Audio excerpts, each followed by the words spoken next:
नमस्कार, good morning, सत श्री अकाल, आदाब। स्वागत है सभी का lecture number 15 of C intermediate regular batch of advanced accounting. मैं हूं आपका होस्ट और आपका दोस्त अंशुल अग्रवाल। करता हूं आप सभी का स्वागत। आज हम लोग चालू करने जा रहे हैं नया टॉपिक का नाम है अमालगमेशन ऑफ कंपनीज। मुद्दा सिर्फ इतना है, किसी के हो जाओ या किसी को अपना बना लो। अक्षय कुमार जी का डाउट है कि डिविडेंड बोनस शेयर पे नहीं मिलता है। मैं आपको डिविडेंड का कंसेप्ट एक बार वापस एक्सप्लेन कर देता हूं कंसाइसली। डिविडेंड मिलता है उन सारे शेयर्स पे जो कि कंपनी के शेयर होल्डर रजिस्टर में दिखते हैं as on a record date. Now what is a record date? एक ऐसा दिन, एक ऐसी तारीख जिस दिन shareholder register temporarily suspend किया जाता है, बंद कर दिया जाता है। मतलब उस रजिस्टर में किसी प्रकार की इनकमिंग या आउटगोइंग एंट्रीज नहीं होती है। किसी ने शेयर बेचा तो भी नहीं होगी और खरीदा तो भी नहीं होगी। उसको कहते हैं रिकॉर्ड डेट। अब रिकॉर्ड डेट्स के दिन जितने नंबर ऑफ शेयर्स हैं उस पे आपको डिविडेंड दिया जाएगा। लेकिन इन्वेस्टमेंट अकाउंट के अंदर हमने बोनस शेयर्स पे इसीलिए नहीं दिया है क्योंकि नंबर 1 वहां पर रिकॉर्ड डेट नहीं दी है, इसीलिए। नंबर 2, अब लॉजिकली अगर आप सोचेंगे तो कंपनी बेवकूफ थोड़ी है कि पहले आपको फ्री में शेयर्स भी देगी और फिर उन शेयर्स पे आपको बोनस भी डिविडेंड भी पे करेगी। ऐसा नहीं होगा।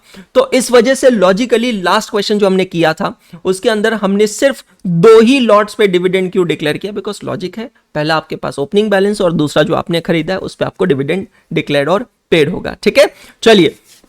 जितने भी नए बच्चे यहां पर आज आए हैं डायरेक्टली इस टॉपिक के अंदर, सभी को मेरा प्रणाम, सभी को मेरा सलाम। बहुत बहुत स्वागत है आप लोगों का। नया चैप्टर है, नई शुरुआत है, आप आ सकते हैं, ज्वाइन कर सकते हैं। इसका पिछले चैप्टर से कुछ लेना देना नहीं है, लेकिन जो भी आपके सवाल होंगे जो आपको या पूरी क्लास को डिस्टर्ब कर सकते हैं, उन सवालों का जवाब मैं पहले यहां पर शुरुआत के 3-4 मिनट में देना चाहूंगा before I start with the question, ताकि फिर बाद में यार हम लोग पूरी तरह कंटेंट पे फोकस कर सकें।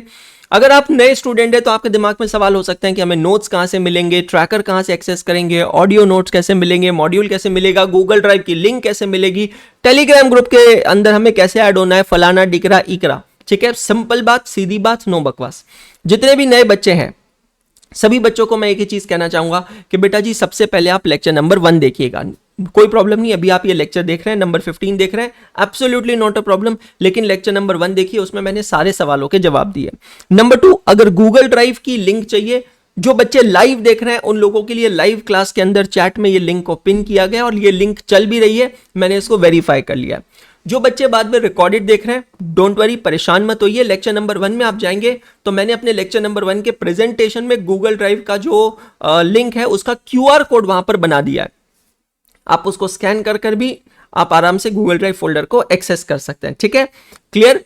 चलिए, एक डोंट वरी जनवरी जी, मैं बता रहा हूं, चिंता मत करिए। सो आप लोग सबसे पहले वो रिचुअल फॉलो करेंगे जो हम हमेशा करते हैं। अपने रजिस्टर्स में आएंगे, फ्रेश पेज पे आएंगे और हेडिंग लिखेंगे chapter number 2 amalgamation of companies. दोस्तों ये चैप्टर बड़ा है और बड़ा होने की वजह से इस चैप्टर में हमें 2 पेजेस छोड़ने पड़ेंगे सेल्फ एनालिसिस के लिए। 2 पेजेस छोड़ने हैं सेल्फ एनालिसिस के लिए। अब सेल्फ एनालिसिस के पॉइंट्स मैंने यहां पर लिख के रखे हैं जो आप लोगों को भी लिखना है, लेकिन इसके लिए मैं अभी टाइम वेस्ट नहीं करूंगा। मैं इतना ही कहूंगा कि आज दोपहर में, शाम में, जब भी आपकी सारी क्लासेस खत्म हो जाएगी ना, ये वाली वीडियो एक बार वापस ओपन कीजिएगा और ये वाली वीडियो वापस ओपन करके ये जो स्क्रीन पे सेल्फ एनालिसिस के पॉइंट्स दिख रहे हैं इनको लिख लीजिएगा वीडियो को पॉज करके। क्लियर हो गया? ये वाले चैप्टर का PDF कब मिलेगा? चैप्टर खत्म होने के बाद, अभी नहीं मिलेगा। तो जैसे कि सभी बच्चों को मैं बता देता हूं, हम हमेशा रूल फॉलो करते हैं। रजिस्टर में जब भी कोई नया टॉपिक चालू करते हैं सबसे पहले हम चैप्टर का हेडिंग लिखकर लिखते हैं सेल्फ एनालिसिस। मतलब कुछ ऐसे पॉइंटर्स, कुछ की पॉइंट्स जो हमें लगता है कि इस चैप्टर के लिए बहुत इंपॉर्टेंट है and we should always revise those pointers whenever we revise this topic. तो वो सारे पॉइंटर्स को हम एक जगह पर लिखते हैं। वो पॉइंटर्स यहां पर मैं कुछ मेरे तरफ से सजेस्ट करता हूं और आप लोगों को कुछ लिखना है तो बेशक आप लोग लिख सकते हैं। तो मैंने कुछ 8 पॉइंटर्स लिख के रखे हैं। ये डॉक्यूमेंट आप लोगों के सामने अभी स्क्रीन पे दिखाई दे रहा है।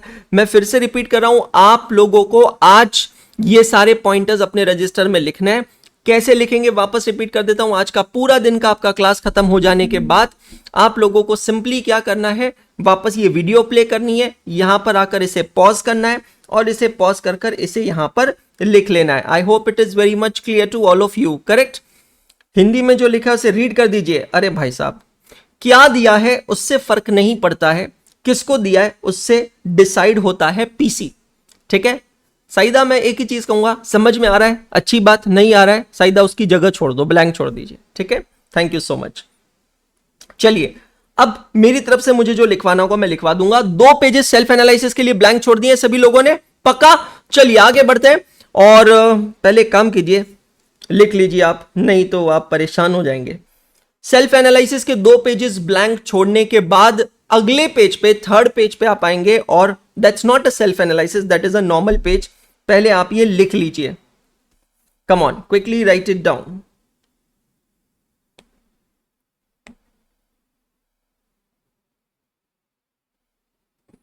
Quickly right it down.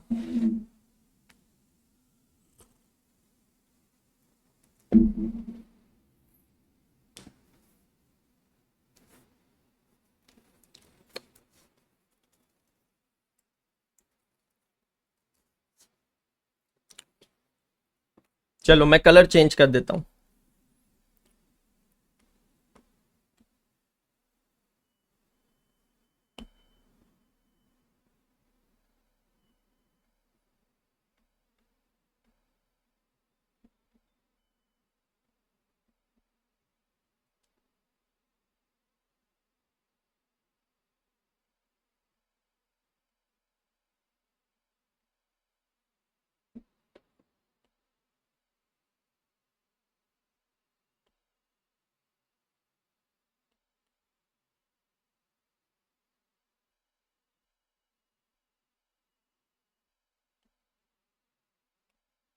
मैं इसको फुल स्क्रीन कर देता हूं, थोड़ा आप राइटिंग वर्क कर लीजिए अच्छे से, ठीक है?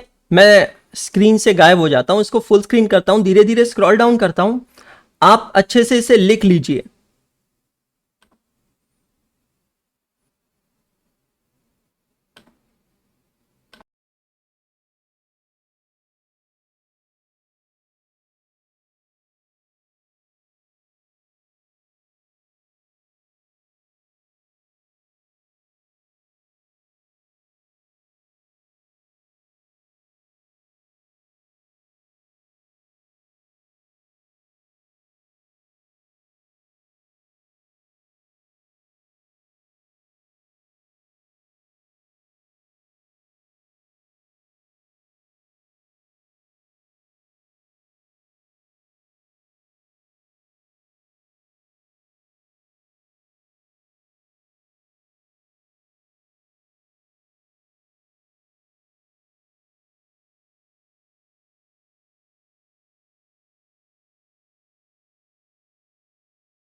मैं धीरे धीरे नीचे स्क्रॉल डाउन करता जा रहा हूं, आप अच्छे से उसे लिखते चलिए, ठीक है? और इन केस किसी का छूट जाए तो डोंट वरी, जब मैं एक्सप्लेन करूंगा तब आप वापस लिख सकते हैं।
हाँ जी, लिख रहे हैं सभी जने, छाप रहे हैं पूरी शिद्दत से, पूरी मेहनत से, पूरी ईमानदारी से, पूरी इज्जत से।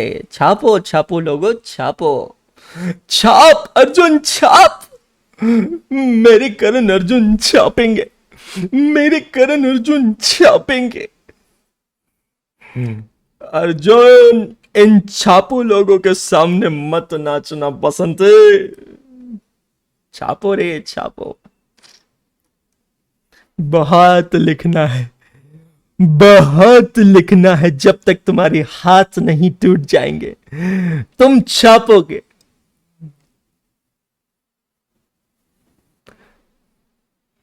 छाप अक्षय कुमार छाप।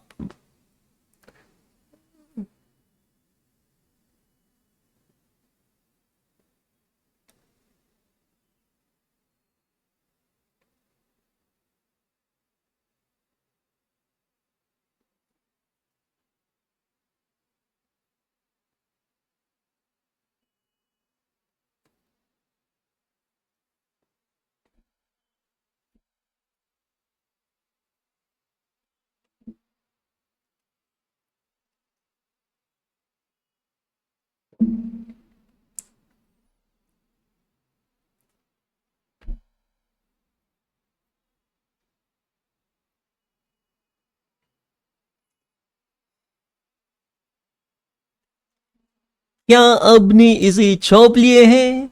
अगर आपने इसे छाप लिए हैं तो आप मुझे बताइए, मैं नीचे स्क्रॉल डाउन करते हैं। और अगर नहीं छापे हैं तो आप इसे बाद में छेप लेंगे।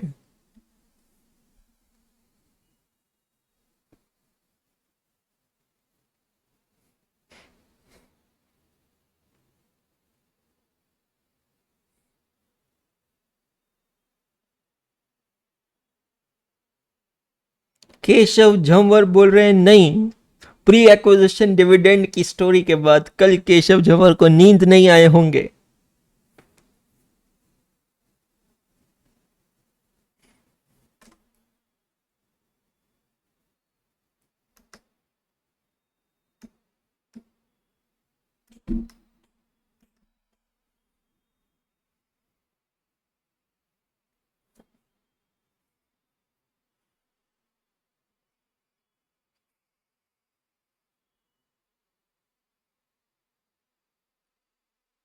Have you written definition of purchase consideration as per para 3 छोटा g of AS 14?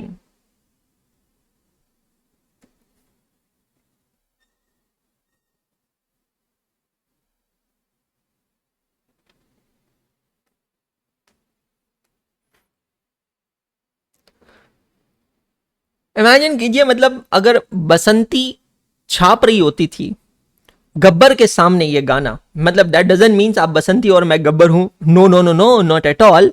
तो बसंती कौन सा गाना गाती थी? Basanti would have sang a song, आ जब तक है जान जाने जहां मैं छापूंगी, मैं छापूंगी, मैं छापूंगी। और फिर उधर से वीरू बाजी कहते थे, बसंती इन कुत्तों के सामने मत छापना, बसंती इन कुत्तों के सामने मत छापना।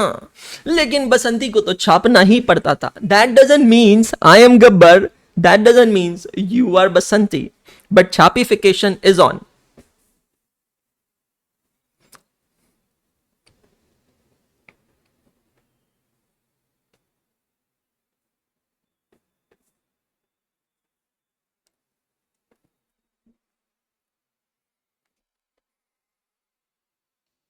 छाप लिए, क्या हम आगे बढ़ सकते हैं?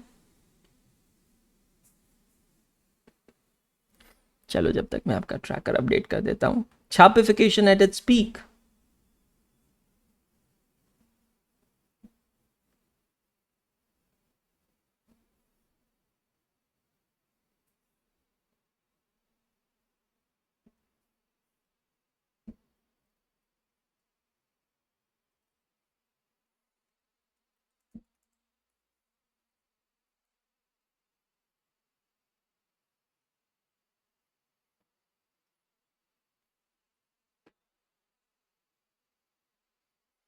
छाप लिए के छापू लोगों।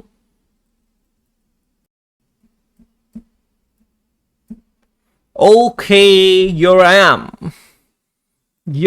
एम जब तक है जहां जाने जहां मैं छापूंगी, मैं छापूंगी। बहुत बढ़िया, अद्भुत।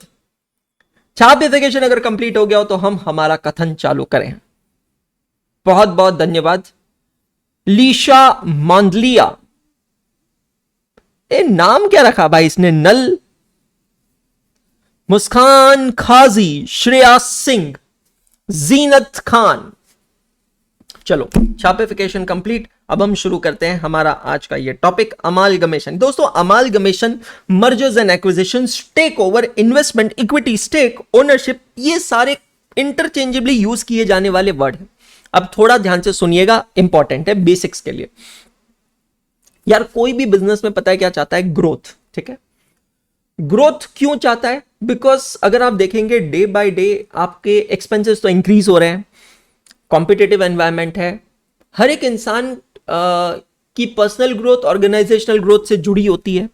जैसे अगर मैं एक इंडिविजुअल की बात करूं, आपकी बात करूं, मेरी बात करूं, तो हम सभी इंडिविजुअल के खर्चे चालू हैं। कई बार हम इस चीज पे बात कर चुके हैं कि चाहे मैं रात को कमा रहा हूं नहीं कमा रहा हूं, लेकिन मेरे खर्चे रात को चल रहे हैं। मतलब इसीलिए सर वॉरेन बफे ने पता है एक बहुत ही इंपॉर्टेंट चीज कही है, that if your money is not earning for you when you are sleeping, if your money is not earning for you when you are sleeping, then you will have to earn till you die, you will have to work till you die। ये बात बहुत logical है। तो फर्ज कीजिए कि मैं किसी किराए के घर में रह रहा हूं, तो मैं रात को जब घर में सो रहा हूं तभी भी मेरे किराए का मीटर चल रहा है।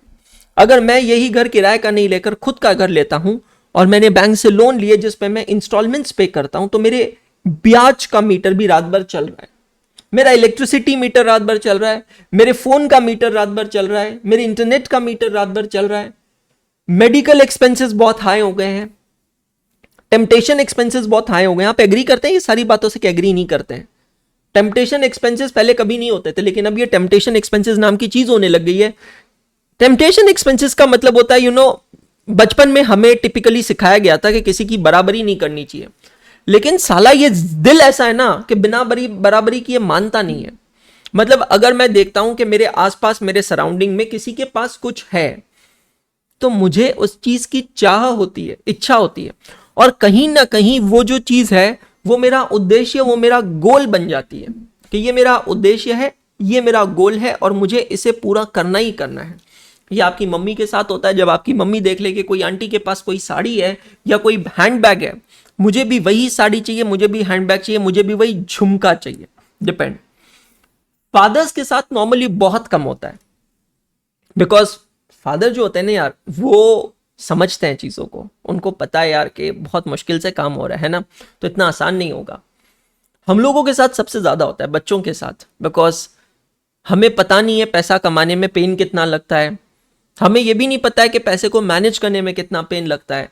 तो हम लोग कहीं ना कहीं ये टेम्पटेशंस का शिकार होते हैं। तो टेम्पटेशन की कॉस्ट बढ़ गई है, but that doesn't means father is an exception. पापा को भी कार्स को लेकर चीजें होती है कभी के मेरे पास ये कार होनी चाहिए।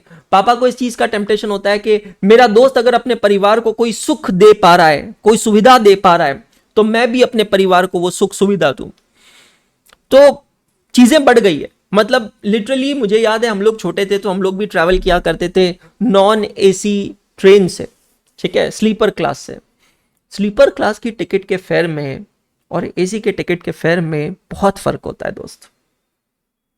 तो आपको अगर, जैसे हम लोग फ्रीक्वेंटली जाते थे जोधपुर से अमरावती, तो मेरा ननियाल है जोधपुर और मेरे पैटर्नल्स पापा के साइड वाले हैं अमरावती महाराष्ट्र में, तो हम लोग फ्रीक्वेंटली ट्रैवल करते थे। तो यार जोधपुर से अमरावती का आज का अगर आप देखेंगे स्लीपर क्लास के ट्रेन का किराया होता है तकरीबन मैं बता रहा हूँ 550 रुपए, 500-550 रुपए, इससे कम ही है, इससे ज्यादा नहीं है। लेकिन अगर आप यही अपग्रेड करते हैं थर्ड एसी क्लास में, ट्रेन में ही, वही ट्रेन उसी ट्रेन में वही स्टेशन पे जाएगी, उसी समय पे जाएगी, उसी समय पर पहुंचाएगी। फर्क सिर्फ इतना है कि अब आप स्लीपर क्लास की जगह थर्ड एसी में जा रहे हैं, तो आपकी ये टिकट का दाम डबल हो जाता है। तो जो 500-550 की टिकट है ये पड़ जाएगी आपको 1200-1300 रुपए में। अब आप सोचते हैं कि यार थर्ड एसी में भीड़ बहुत है, I am not feeling so good, I will upgrade, मैं जाता हूं सेकंड एसी में। तो सेकंड एसी में इसी टिकट का किराया तकरीबन 2800 रुपए हो जाएगा। Can you believe it? मतलब वही ट्रेन, वही इंजन, वही यात्री, वही सफर, वही स्टेशन, वही मैं, वही तुम, वही सब कुछ, लेकिन कहां हम 500 रुपए से लेकर 2800 रुपए तक पहुंच गए। ये तो हो गई ट्रेन की बात। टेम्पटेशन का इंसान शिकार ऐसे होता है कि नहीं यार, मैं आज तक जिंदगी में फ्लाइट में कभी नहीं बैठा हूं, मुझे प्लेन की सफर करना है, हवाई यात्रा करनी है। तो हम लोगों को जोधपुर से अगर अमरावती जाना होता है, अभी भी हम जाते हैं, तो नियरेस्ट एयरपोर्ट है नागपुर का। तो सबसे पहले फ्लाइट लेनी होती है जोधपुर से नागपुर की। अनफॉर्चुनेटली जोधपुर से नागपुर कोई फ्लाइट नहीं है, तो फ्लाइट लेनी होती है घुमाकर, कनेक्टिंग फ्लाइट। तो जोधपुर से या तो जाते हैं दिल्ली या फिर जाते हैं मुंबई, फिर दिल्ली और मुंबई से कनेक्टिंग फ्लाइट मिलती है नागपुर की। आप समझ रहे हैं? तो पहली बात तो फ्लाइट का किराया तकरीबन मैं बता रहा हूं ऑन एन एवरेज आप मान के चलो 10,000 रुपए किराया का, क्योंकि 2 फ्लाइट्स हो रही है कनेक्टिंग फ्लाइट मिलाकर। तो जोधपुर से नागपुर का 10,000 रुपए फ्लाइट का किराया। फिर नागपुर से हमें अमरावती आना है। नागपुर से अमरावती 150 घंटे का रास्ता है, बाय रोड 2.5 से 3 घंटे लगते हैं। तो अगर आप सोचते हैं कैब करते हैं, टैक्सी करते हैं, तो टैक्सी 2 वे फेयर लेती है, आने का और जाने का, क्योंकि it's not like Mumbai Pune के बहुत फ्रीक्वेंटली पैसेंजर्स मिल जाते हैं, तो टैक्सी आपसे 1 साइडेड फेयर लेती है ना। अगर कोई 2 रोड रास्ते के बीच में काफी पैसेंजर्स मिलते हैं तो टैक्सी 1 साइडेड फेयर लेती है, लेकिन यहां पर ऐसा नहीं है। तो वो तकरीबन 4,000 रुपए पकड़ लीजिए, तो 10,000 और 4,000 14,000 रुपए। कहां वो काम 500 550 से होता था और कहां वो काम अब 14,000 पे चला गया। मैं ये कहना चाहता हूं दोस्त, it is all the temptation cost, it is the cost of convenience. गलत और सही की बात हम लोग अभी कर ही नहीं रहे, वो चर्चा का विषय नहीं है। अभी बात सिर्फ ये है कि हमारे खर्चे चलते रहते हैं। तो अगर इमेजिन कीजिए कोई कंपनी का मालिक है, तो वो कंपनी के मालिक के भी खर्चे चलेंगे। उसका मन करेगा कि मैं एक बेहतर कार लूं, एक अच्छी कार लूं। मेरा एक दोस्त है, उसके पास मर्सिडीज है, मेरे पास नहीं है, मेरे दोस्त के पास है। आप बिलीव नहीं करेंगे, वो बताता है कि वो मर्सिडीज बेंज की जब सर्विसिंग करवाता है तो एक सर्विसिंग की कॉस्ट तकरीबन बिल जो बनता है वो 1 लाख से 1.5 लाख रुपए का बिल बनता है एक सर्विसिंग का। और गलती से कभी गाड़ी ठुक जाए, एक्सीडेंट हो जाए, डेंटिंग हो जाए, पेंटिंग हो जाए, कोई काम निकले, तो इवन दो इंश्योरेंस होता है बट फिर भी 2-4 लाख रुपए जेब से ऐसे जाते हैं कि आप सोच नहीं सकते। मतलब यार बात यह है कि जो ये सुपर कार्स चलाते हैं, ओन करते हैं, वो लोग बताते हैं, देखो है नहीं तो पता नहीं भाई, कि 1 साल की मेंटेनेंस कॉस्ट में ना आप एक ऑल्टो कार खरीद सको इतना खर्चा हो जाता है। तो खर्चे तो होंगे। आजकल हम लोग, आप खुद देखिए, आप खुद स्टूडेंट हैं, बाइक्स चलाते हैं, काफी बच्चे केटीएम बाइक्स चलाते हैं, नॉर्मल बाइक्स प्रेफर नहीं करते हैं। आपको पता है इन बाइक्स का माइलेज बहुत कम होता है आजकल की गाड़ियों का। मेरी गाड़ी का माइलेज कम है, 8 का माइलेज है कार का, MG हेक्टर का 8 का माइलेज। 1 लीटर पेट्रोल भरो, 8 किलोमीटर गाड़ी चलती है, खत्म। 8 किलोमीटर के बाद खत्म। पेट्रोल एक्सपेंसेस कितने बढ़ गए, एक बार आप सोचिए, कितने ज्यादा बढ़ गए। आप एक बार सोच कर देखिए, घरों के एक्सपेंसेस बढ़ गए, एजुकेशन के एक्सपेंसेस, मैं एजुकेशन मतलब अप टू 12th की बात कर रहा हूं, 12th के बाद तो एजुकेशन उल्टा सस्ता हो गया है। इंटरनेट एक्सपेंसेस बढ़ गए, घर में हर एक मेंबर के पास मोबाइल फोन है। पहले घर में एक फोन हुआ करता था, है ना, पापा के पास एक फोन होता था, पापा शाम को दुकान से ऑफिस से जब आते थे तब हम वो फोन को कुछ देर इस्तेमाल कर सकते थे, पर अब तो वो बात नहीं है। अब घर में सबके पास टच स्क्रीन वाले 20-20 हजार के, 15-15 हजार के फोन है घर में, हर मेंबर के पास फोन है। हर मेंबर के पास फोन है तो फोन में रिचार्ज भी होता है या फोन का बिल भी आता है, इंटरनेट भी कंज्यूम होता है। फोन है तो उसके साथ एंसिलरी कॉस्ट भी होगी कि वो डैमेज भी होगा। फोन गिरते पड़ते रहते हैं, कभी स्क्रीन टूट जाती है, कभी बैटरी फूल जाती है, कभी ये बटन काम नहीं कर रहा है, कभी कैमरा खराब हो गया है, कभी हेडफोन्स लेना है। अब ये नए चोचले, फोन लिया है तो फोन के साथ पीछे के बाराती सब आएंगे दुनिया भर के। कभी उसका स्क्रीन गार्ड लगाओ गोरिल्ला ग्लास का, कभी उसका कवर लगाओ, कभी उसका चार्जर खराब हो गया, कभी मन हो गया कि भैया मैं हेडसेट ले लूं, कभी मैं ये, मतलब मैं ये कहना चाहता हूं कि खर्चे जो है ना वो अब अनियमित है, असीमित है। इनकम तो बढ़ानी पड़ेगी। तो ये कंपनीज के जो ओनर्स भी थे ये सोचता है कि यार मैं अपनी इनकम कैसे बढ़ाऊं, क्योंकि एक पॉइंट आ जाता है, सैचुरेशन कहते हैं उसको, उस पॉइंट के बाद मैं अपनी कंपनी को आगे ग्रो नहीं कर पाता हूं। तब मैं कैसे करूं? मैं कॉम्पिटिटिव एनवायरनमेंट में बैठा हूं। मैं कैसे एनवायरनमेंट में बैठा हूं जहां पर मेरे बहुत सारे कॉम्पिटिटर्स हैं। जरूरी नहीं है कि मैं टॉप मोस्ट पोजीशन पे हूं, जरूरी नहीं है कि मेरे पास एक अच्छा खासा मार्केट शेयर हो। जरूरी नहीं है कि मेरा product up to the mark हो, जरूरी नहीं है कि मेरे पास वो सारे रिसोर्सेस हो, वो सारे एम्प्लॉयज हो, उतना पैसा हो कि मैं अपने बिजनेस को चला सकूं। तो मैं क्या सोचता हूं, मैं यहां पर सोचता हूं कि मैं किसी ऐसी कंपनी के साथ जुड़ जाऊं। मैं दोनों पर्सपेक्टिव से बताता हूं। अगर मुझे कोई खरीद रहा है तो मेरा थॉट ये होगा कि मैं किसी ऐसी कंपनी के साथ जुड़ जाऊं जिसके साथ जुड़कर मुझे बेहतर रिसोर्सेज मिल जाए, बेहतर एनवायरनमेंट मिल जाए, ताकि मैं एक बेहतर प्रोडक्ट बना सकूं, ताकि मैं अपना जो विजन है बिजनेस का उसको बेहतर तरीके से पूरा कर सकूं। और अगर मैं कोई ऐसी कंपनी जो खरीद रहा हूं किसी को, तो मैं वहां पर अपना इंटरेस्ट क्या देखूंगा कि यार मुझे एक बनी बनाई कंपनी मिल गई, एक बना बनाया सेटअप मिल गया। और मैं यहां क्लासिकल एग्जांपल देना चाहता हूं एकाग्रता अड्डा 247 के अमालगमेशन का, एक्विजिशन का। What exactly it is. पहली बात तो दोस्तों, कल हम लोग 1 साल पूरे कंप्लीट करेंगे। We will be celebrating our first birthday tomorrow on 29th of August 2024। आप लोग शाम को जरूर आइएगा, शाम को 7 बजे केक कटिंग सेरेमनी है यूट्यूब पे लाइव। कल एकाग्रता को 1 साल खत्म होगा दोस्तों। एकाग्रता जब बना था तो ये एक विजन के साथ बना था। विजन ये था कि we will provide the best platform to the CA students. दोस्तों मैं ये नहीं कह रहा कि अनअकैडमी का प्लेटफॉर्म अच्छा नहीं था या कोई भी और कॉम्पिटिटर का अपना ले लीजिए, भाई यूज का ले लीजिए, फिजिक्स वाला का ले लीजिए, किसी का भी ले लीजिए, ठीक है। मैं टेक की बात कर रहा हूं, अच्छा था। चैलेंज क्या आता है इन सभी प्लेटफॉर्म्स के अंदर, CA is one of the category, it is not the only category. और ऑब्वियसली मैंने एक चीज ऑब्जर्व की है, क्योंकि अनअकैडमी का डायरेक्टर रह चुका हूं, कि जो मार्केट साइज यूपीएससी का है, नीट का है, जेई का है, उसके आगे हमारा मार्केट साइज चने फुटाने भी नहीं है। ये बात बिल्कुल सही है, मैं बता रहा हूं, बिल्कुल फैक्ट है ये बात। मैं आपको एकदम रियलिस्टिक डेटा देता हूं। अभी आपने नीट के पेपर के बारे में सुना होगा, रिसेंटली नीट का पेपर लीक हुआ था, बहुत बवाल चल रहा था ये वो। सरकार ने डेटा रिलीज किया, ध्यान से सुनना। आपको पता है इस बार नीट की एग्जाम 24 लाख स्टूडेंट्स ने दी है। 24 लाख बच्चों ने नीट की एग्जाम दी है, 24 लाख, 24 लाख स्टूडेंट्स। दोस्तों ये फिगर दूर दूर तक कहीं मैच नहीं होती है हमारे कैटेगरी की फिगर के साथ, सीए की फिगर्स के साथ।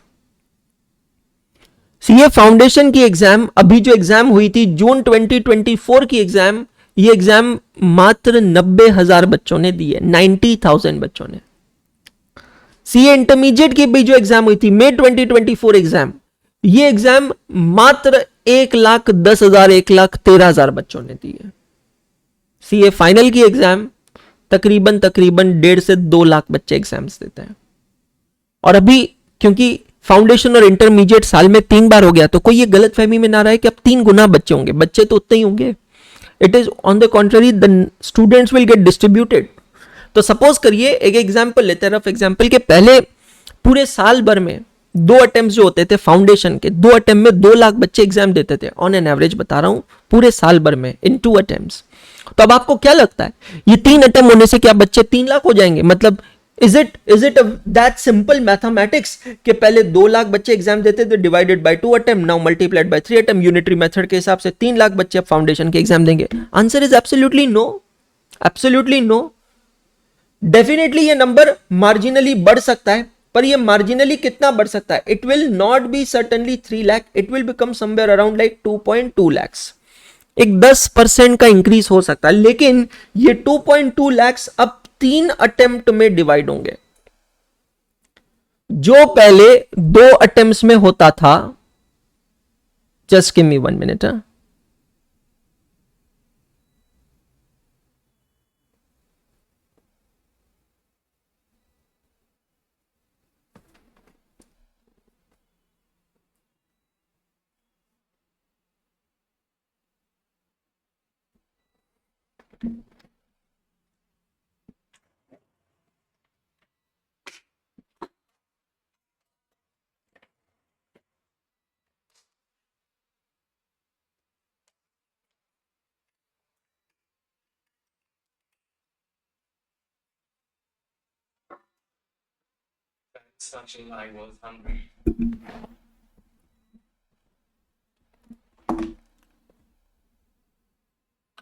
हाँ जी, am I audible, am I visible, check कर लीजिए। सो दो, पहले जो चीज 2 अटेम्प्ट में हो रही थी वो चीज अब 3 अटेम्प्ट में होगी, तो उसका मतलब ये थोड़ी है कि नंबर ऑफ स्टूडेंट्स एकदम से बढ़ जाएंगे। आंसर है नहीं। रिफ्रेश करो, मैं चेक कीजिएगा, is it fine now?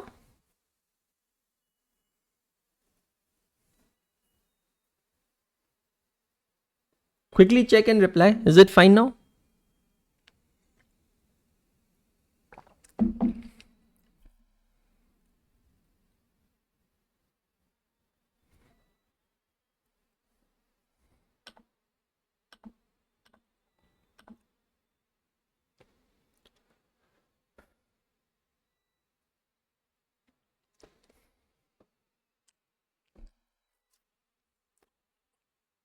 Sometimes it happens.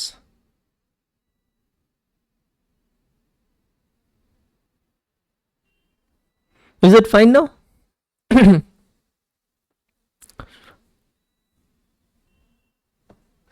समझ में आया आपको?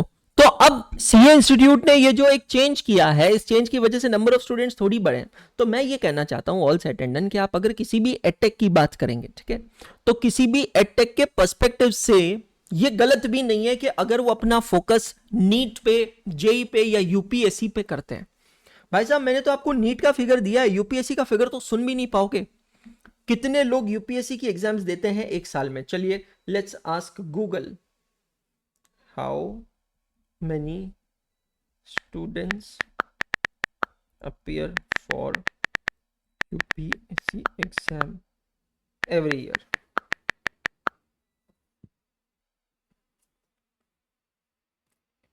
Look at the numbers, man.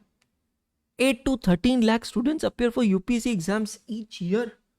I mean, is it something like crazy, man? Look at this data. 20.38 lakh appearing students every year.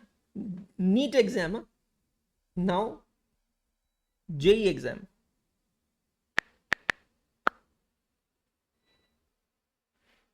14,15,110 लोगों ने JEE की exam दी है।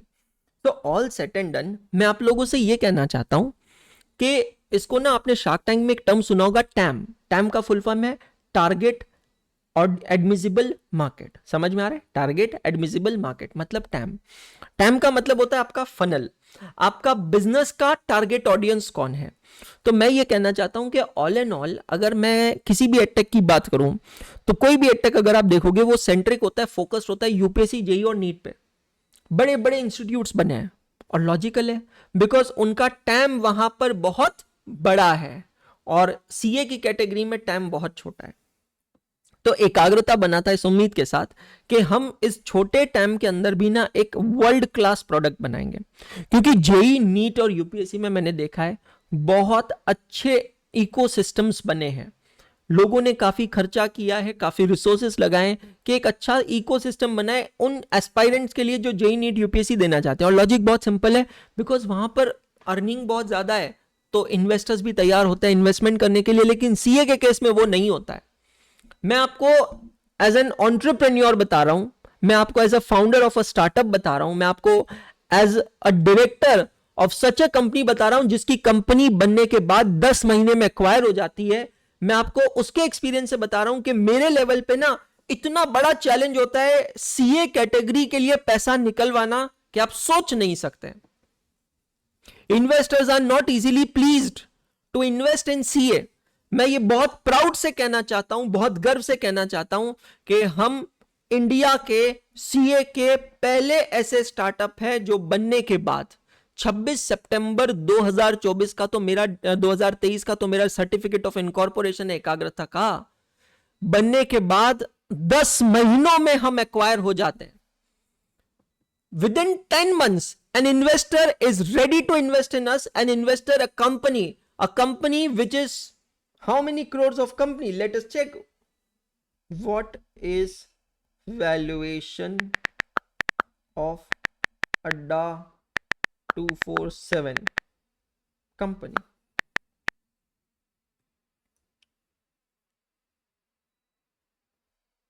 As of October 2022, value as $175 million. ये valuation कब की है? अक्टूबर 2022 की। $175 million, million को मिलियन रहते हैं, डॉलर्स को रुपीस में कन्वर्ट करते हैं। 175, 85 रुपीस का एक डॉलर, तो 14875 मिलियन। मिलियन मतलब कितने जीरो? 6 जीरो, तो 246। ये इतने करोड़ का वैल्यूएशन, इतने रुपए का वैल्यूएशन हो। अब इसको मैं करोड़ में कन्वर्ट करता हूं, divided by 2467। This is the valuation of अड्डा 247। मैं कोई भी ऐसी इंफॉर्मेशन शेयर नहीं कर रहा हूं जो मुझे नहीं करनी चाहिए।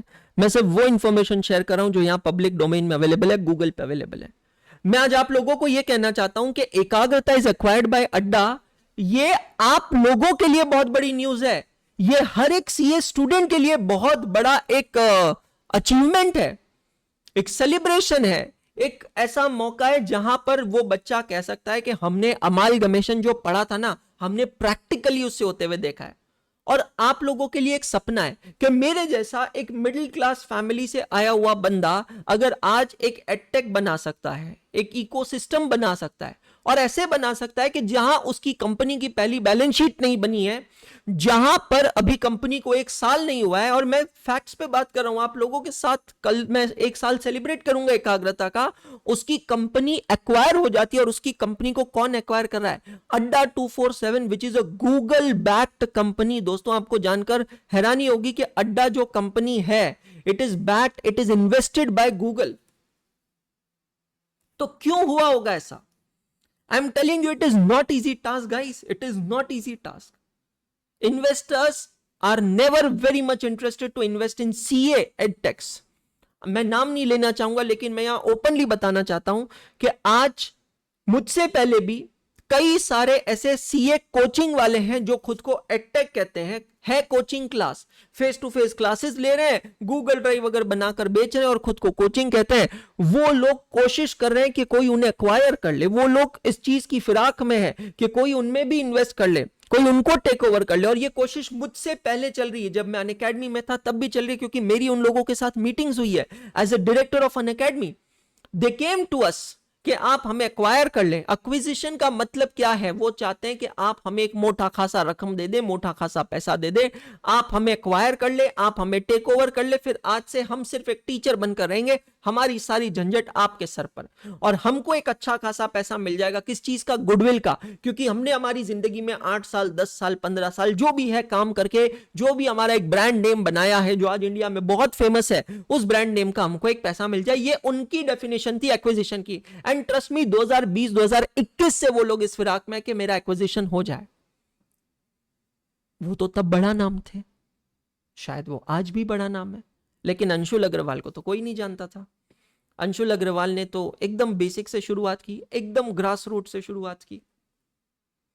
मुझे अभी भी याद है कि I mean everything started from zero, whether it is a YouTube channel, whether it is an Instagram account, everything started from zero.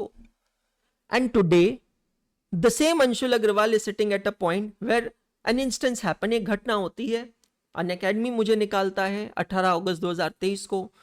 उसके 3 दिन बाद 23 अगस्त को मैं एक नई कंपनी बनाने का सोचता हूं, वो भी तब जब मेरे हाथ में इंडिया के हर बड़े प्लेटफॉर्म से ऑफर है, करोड़ों रुपए की ऑफर थी कि आप हमें ज्वाइन कर ले, आप ज्वाइनिंग बोनस के नाम पे ले ले, वन टाइम बोनस के नाम पे ले ले, एडवांस सैलरी के नाम पे ले ले, बस आप तो बताएं पैसा कितना लेना लीजिए, आप हमारे साथ आइए। लेकिन यही अंशुल अग्रवाल ने तब सोचा कि फिर से किसी के लिए काम करेंगे तो परेशानी होगी, फिर से किसी के लिए काम करेंगे, किसी और के लिए काम करेंगे तो वही भसोड़ी मचेगी। खुद का बनाते हैं, एकाग्रता बनाते हैं। एकाग्रता 23 अगस्त को सोचा, बनाया, और 29 अगस्त को लॉन्च कर दिया हमने guys. It was launched on 29 August. Launch करने के बाद एक इकोसिस्टम बना, एक प्लेटफॉर्म बना, लेकिन मन में तो डर था। डर पता है क्या था? कि what if the students don't come to us. ये बात तो फैक्ट है ना दोस्त, क्योंकि अगर मैं एक इकोसिस्टम बनाऊंगा, let me define this term ecosystem. Ecosystem का मतलब है मैं अपना एक ऑफिस ओपन करता हूं, मैं अपना स्टाफ रखता हूं, ऑफिस में फर्नीचर बनवाता हूं, स्टाफ के लिए एक्सपेंसेस होते हैं, मैं टेक्नोलॉजी पार्टनर अपॉइंट करता हूं, उसका खर्चा होता है, बुक्स का खर्चा होता है, ट्रैवलिंग का खर्चा होता है, हर चीज का खर्चा होता है, समझना। और ऐसी सिचुएशन में अगर मेरे पास बच्चा नहीं आएगा, मेरे पास पैसा नहीं आएगा, तो मैं कैसे काम करूंगा, मैं कहां से लाऊंगा ये इकोसिस्टम? आप सोच के देखिए। ये डर तो मन में था जब एकाग्रता को बनाया था, लेकिन आपको पता है इस डर के विपरीत हुआ। एकाग्रता को अमेजिंग रिस्पॉन्स मिला। एकाग्रता को ऐसा रिस्पॉन्स मिला जो हमने कभी सोचा भी नहीं था, जिसकी हमने कभी उम्मीद भी नहीं की थी। इस तरीके से हमें रिस्पॉन्स मिला एकाग्रता में, और यह रिस्पॉन्स ऐसा मिला कि बाद में धीरे धीरे कर कर खुशी भी होने लगी और मैं परेशान भी होने लगा। क्योंकि परेशान इसलिए क्योंकि मेरे बच्चों को मैं वैसे सर्व नहीं कर पा रहा था जैसा मैं करना चाहता था, जिसके लिए मैं मशहूर था, जिसकी वजह से मैं था। ट्रस्ट मी, आपको यह चीज समझनी है, और आई डोंट नो आप में से कितने लोग इसको एडमायर करेंगे। आपको यह चीज समझनी है दोस्त। मैं अगर चाहता था तो मैं उस समय अगर सिर्फ खुद के बारे में सोचता था तो अनअकैडमी का केस होते ही मैं करोड़ों रुपए लेकर कहीं पर भी ज्वाइन कर सकता था। आप जो नाम सोच सकते हैं और जो नाम आप नहीं सोच सकते हैं, उन सब ने मुझे अप्रोच किया था, और किया ही होगा क्योंकि इंडिया का टॉप मोस्ट एजुकेटर था। और ये मैं नहीं कह रहा हूं, ये डेटा कह रहा है, ठीक है। फिर भी मैंने वो आसान रास्ता छोड़कर मुश्किल रास्ता क्यों चुना? बिकॉज कहीं ना कहीं मन में था कि यार मुझे अपनी इस परिस्थिति से ना लड़के अपने बच्चों के लिए एक रोल मॉडल बनना है। अपने बच्चों के सामने ये साबित करना है कि नहीं यार, आप जिंदगी में कितनी भी विपरीत परिस्थिति हो उससे लड़कर सामने निकल सकते हो। और आप मेरे व्लॉग्स देख सकते हो, उसमें सारी कहानी बयां की गई है, A to Z कहानी बयां की गई है। धीरे धीरे करके जब आप लोगों से प्यार मिलने लगा तो मेरे सामने कुछ टिकट्स आने लगे, कुछ बच्चे मुझसे नाराज होने लगे क्योंकि मैं YouTube पे नहीं जा पा रहा था, क्योंकि अब वॉल्यूम एकदम से इतना आप एक सिंपल सी चीज समझिए। जब मैंने एकाग्रता बनाया तो मैंने 8 एम्प्लॉइज के साथ चालू किया था, क्योंकि उस समय मेरे को नहीं पता था कि कितने स्टूडेंट्स आएंगे, कैसे होगा। तो वो 8 एम्प्लॉय की सैलरी भी मेरे लिए कॉस्ट थी, समझना ध्यान से। आई वॉज एब्सोल्युटली क्लूलेस ना कि कितना वॉल्यूम होगा, कितने स्टूडेंट होंगे। आपको पता है 1 सितंबर से हमारी पहली बैच आई, उस पहली बैच में 3000 बच्चों ने एडमिशन लिया, 3000 स्टूडेंट्स, पहली बैच एकाग्रता की। क्या हुआ उसका इंपैक्ट? बहुत खुश हुए हम, अच्छा खासा कलेक्शन हुआ। लेकिन पंगा पता है क्या हुआ? 8 एम्प्लॉइज 3000 स्टूडेंट्स के लिए कम पड़ गया। अब एक चीज और समझना, 3000 एडमिशंस के लिए हमने कॉल 3000 अटेंड नहीं किए होंगे।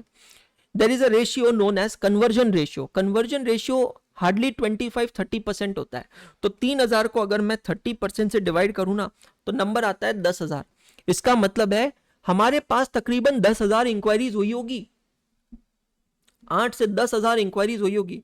अब आप मेरे को बताइए, मेरे पास 8 एम्प्लॉइज थे, मैं 8 एम्प्लॉइज से 8-10 हजार इंक्वायरीज को कैसे टैकल कर सकता था? फटेगा ना, सिस्टम तो फटेगा, टिकट्स तो रेज होंगे, बच्चे परेशान होंगे, बच्चे हताश होंगे, हमें जवाब नहीं मिल रहा है, हमारी टेक्निकल क्वेरीज हो रही है, मेरा मोबाइल नहीं चल रहा है, मेरा ये नहीं चल रहा है, मेरा वो नहीं चल रहा है। अच्छा, बच्चे पैनिक इसलिए भी होंगे ना क्योंकि बच्चे तो बच्चे हैं ना यार, वो कितने चीजें बैक टू बैक सहन करेंगे। बच्चों ने मेरी बैच में एडमिशन लिया था अनअकैडमी में, 24 अगस्त 23 से बैच चालू होने वाली थी, 18 अगस्त को अनअकैडमी ने मुझे निकाल दिया। बच्चों को वहां झटका पहुंचा। अच्छा, बच्चों का पैसा वहां ब्लॉक था क्योंकि उन्होंने अनअकैडमी के सब्सक्रिप्शंस ले रखे थे, तो अब वो डबल पैसा इन्वेस्ट नहीं करना चाहते थे, तो बच्चे वहां पे हताश थे।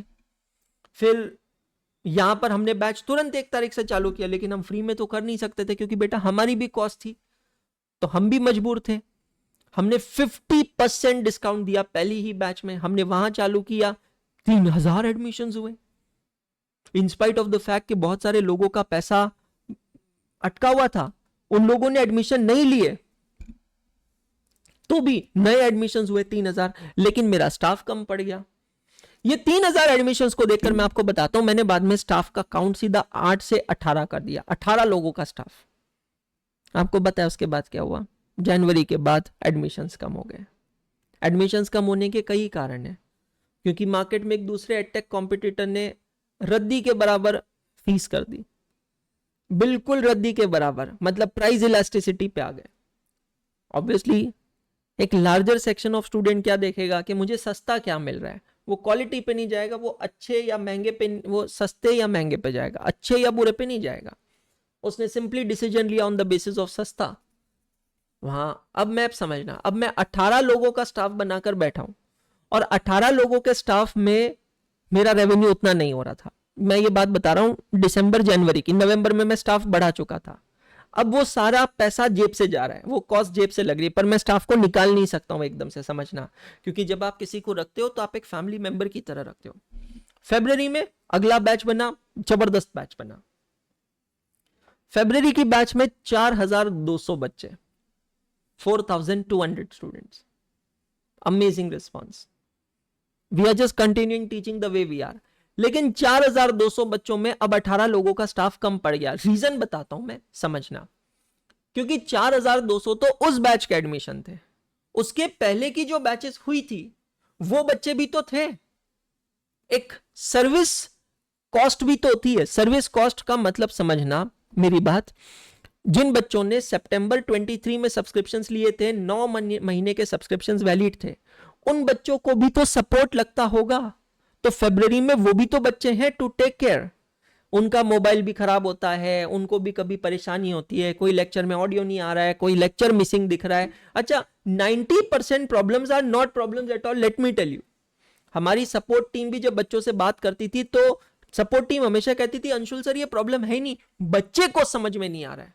मैंने कहा मेरे लिए वो भी प्रॉब्लम है, क्योंकि ये बच्चा है ना, तो बच्चे को समझ में नहीं आ रहा है तो बच्चा परेशान होगा तो वो माँ बाप को या माँ बाप के बराबर जो टीचर है उसी को बोलेगा। लेकिन अगर हम वो प्रॉब्लम सॉल्व नहीं कर पाए तो हम लोग एक अच्छा प्लेटफॉर्म नहीं बना रहे। और वहां मुझे फिर परेशानी होने लगी, क्योंकि मेरे बच्चों के कॉल्स मिस होने लगे, कॉल्स वेटिंग पे जाने लगे। I invested so much amount in technology, I can't tell you. हमने एक सॉफ्टवेयर खरीदा है जिसका मैं 1 लाख रुपए एक महीने का पे करता हूं, और वो सिर्फ फोन उठाने के लिए। मतलब आप एक लॉजिकल, मैं आपको बहुत दिल से ओपनली पूरी ये बात बता रहा हूं क्योंकि ये टॉपिक हमारा है इसलिए। तो नॉर्मली क्या होता है, सपोज ये एक बच्चा है और ये बच्चा एकाग्रता को कॉल करता है। तो एकाग्रता में जब हमने चालू किया था तो हमने नॉर्मल फोन कॉल से चालू किया था। एयरटेल का सिम कार्ड लिया, नंबर अभी भी आपके स्क्रीन पे 9754455663। अब होता ये था कि जब ये बच्चा इससे फोन पे बात कर रहा है और दूसरा बच्चा अगर ट्राई करता है तो उसको कॉल वेटिंग पे आएगा।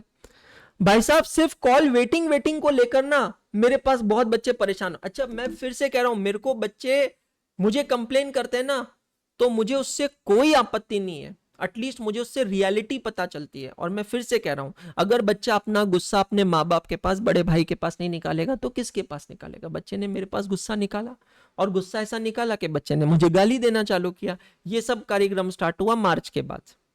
आप देखना, मार्च के बाद मैंने व्लॉगिंग बंद कर दी।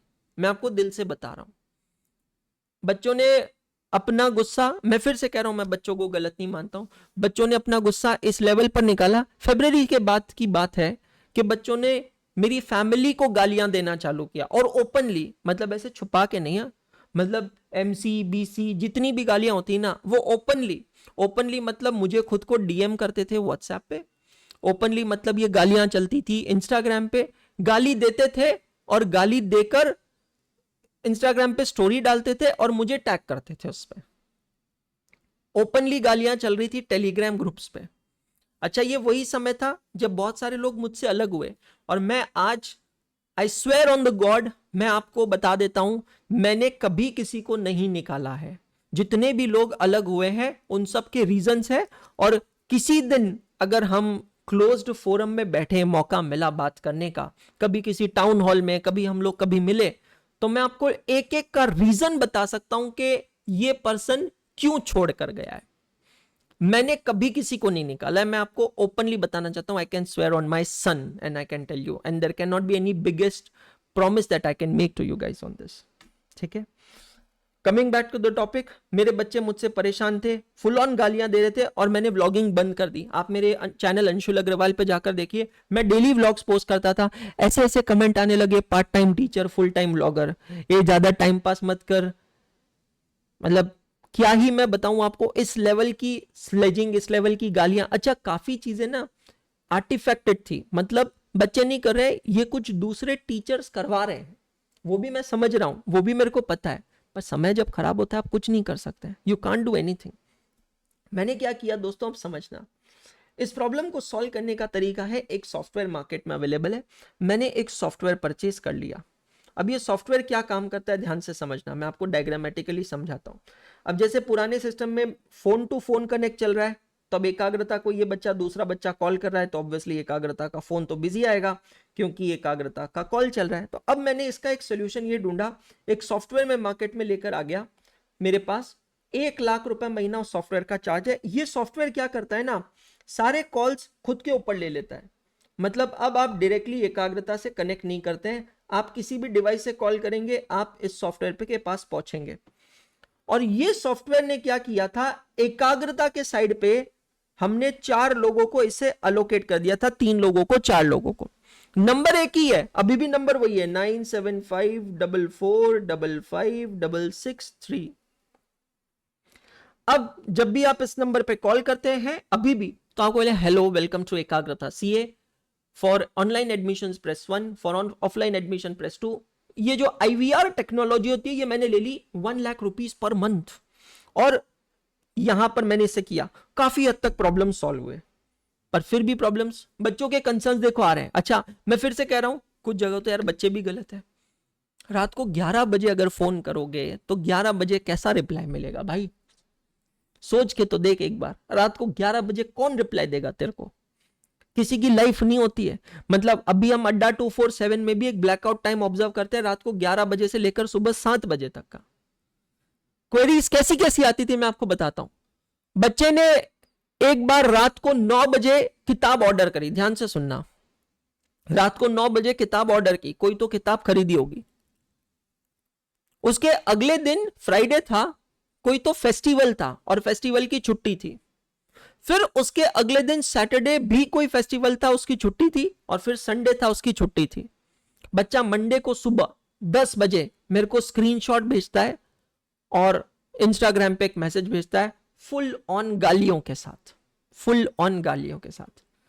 आई have ordered a book on Thursday 9 PM, नहीं 9 PM नहीं लिखा था, I have ordered a book on Thursday, it's been more than 3 days, there is no movement on my book, there is no progress, my book is not shipped yet.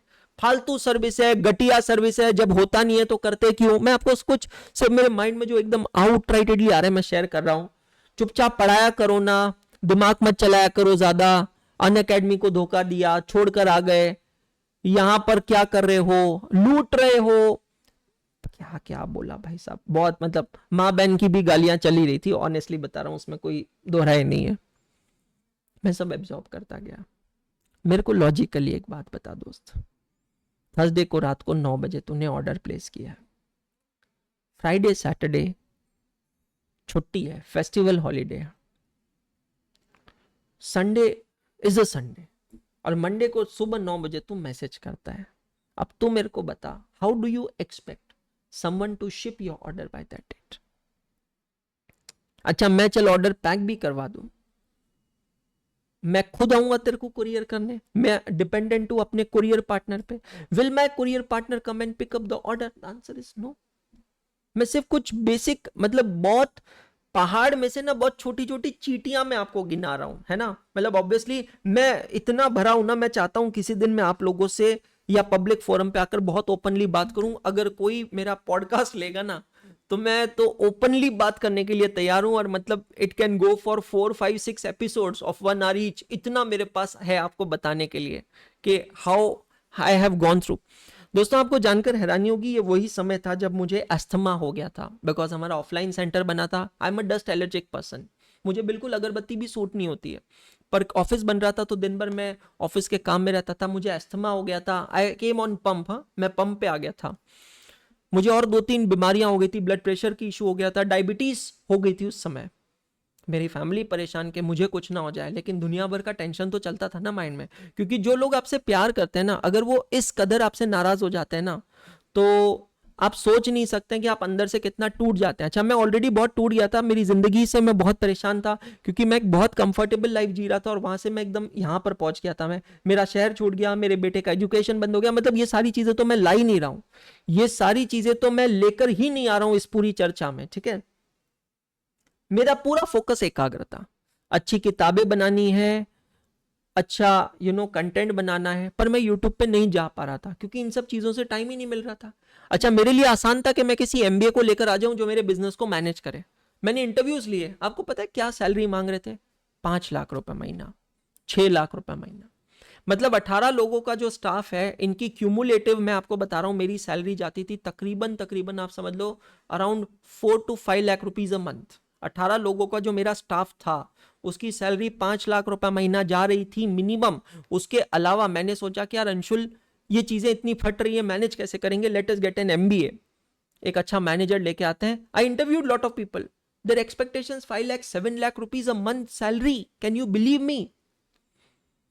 How? See, I was not a funded company guys. मैंने अनअकैडमी में जो भी पैसा कमाया, वो पूरा पैसा मैंने एकाग्रता में इन्वेस्ट कर दिया,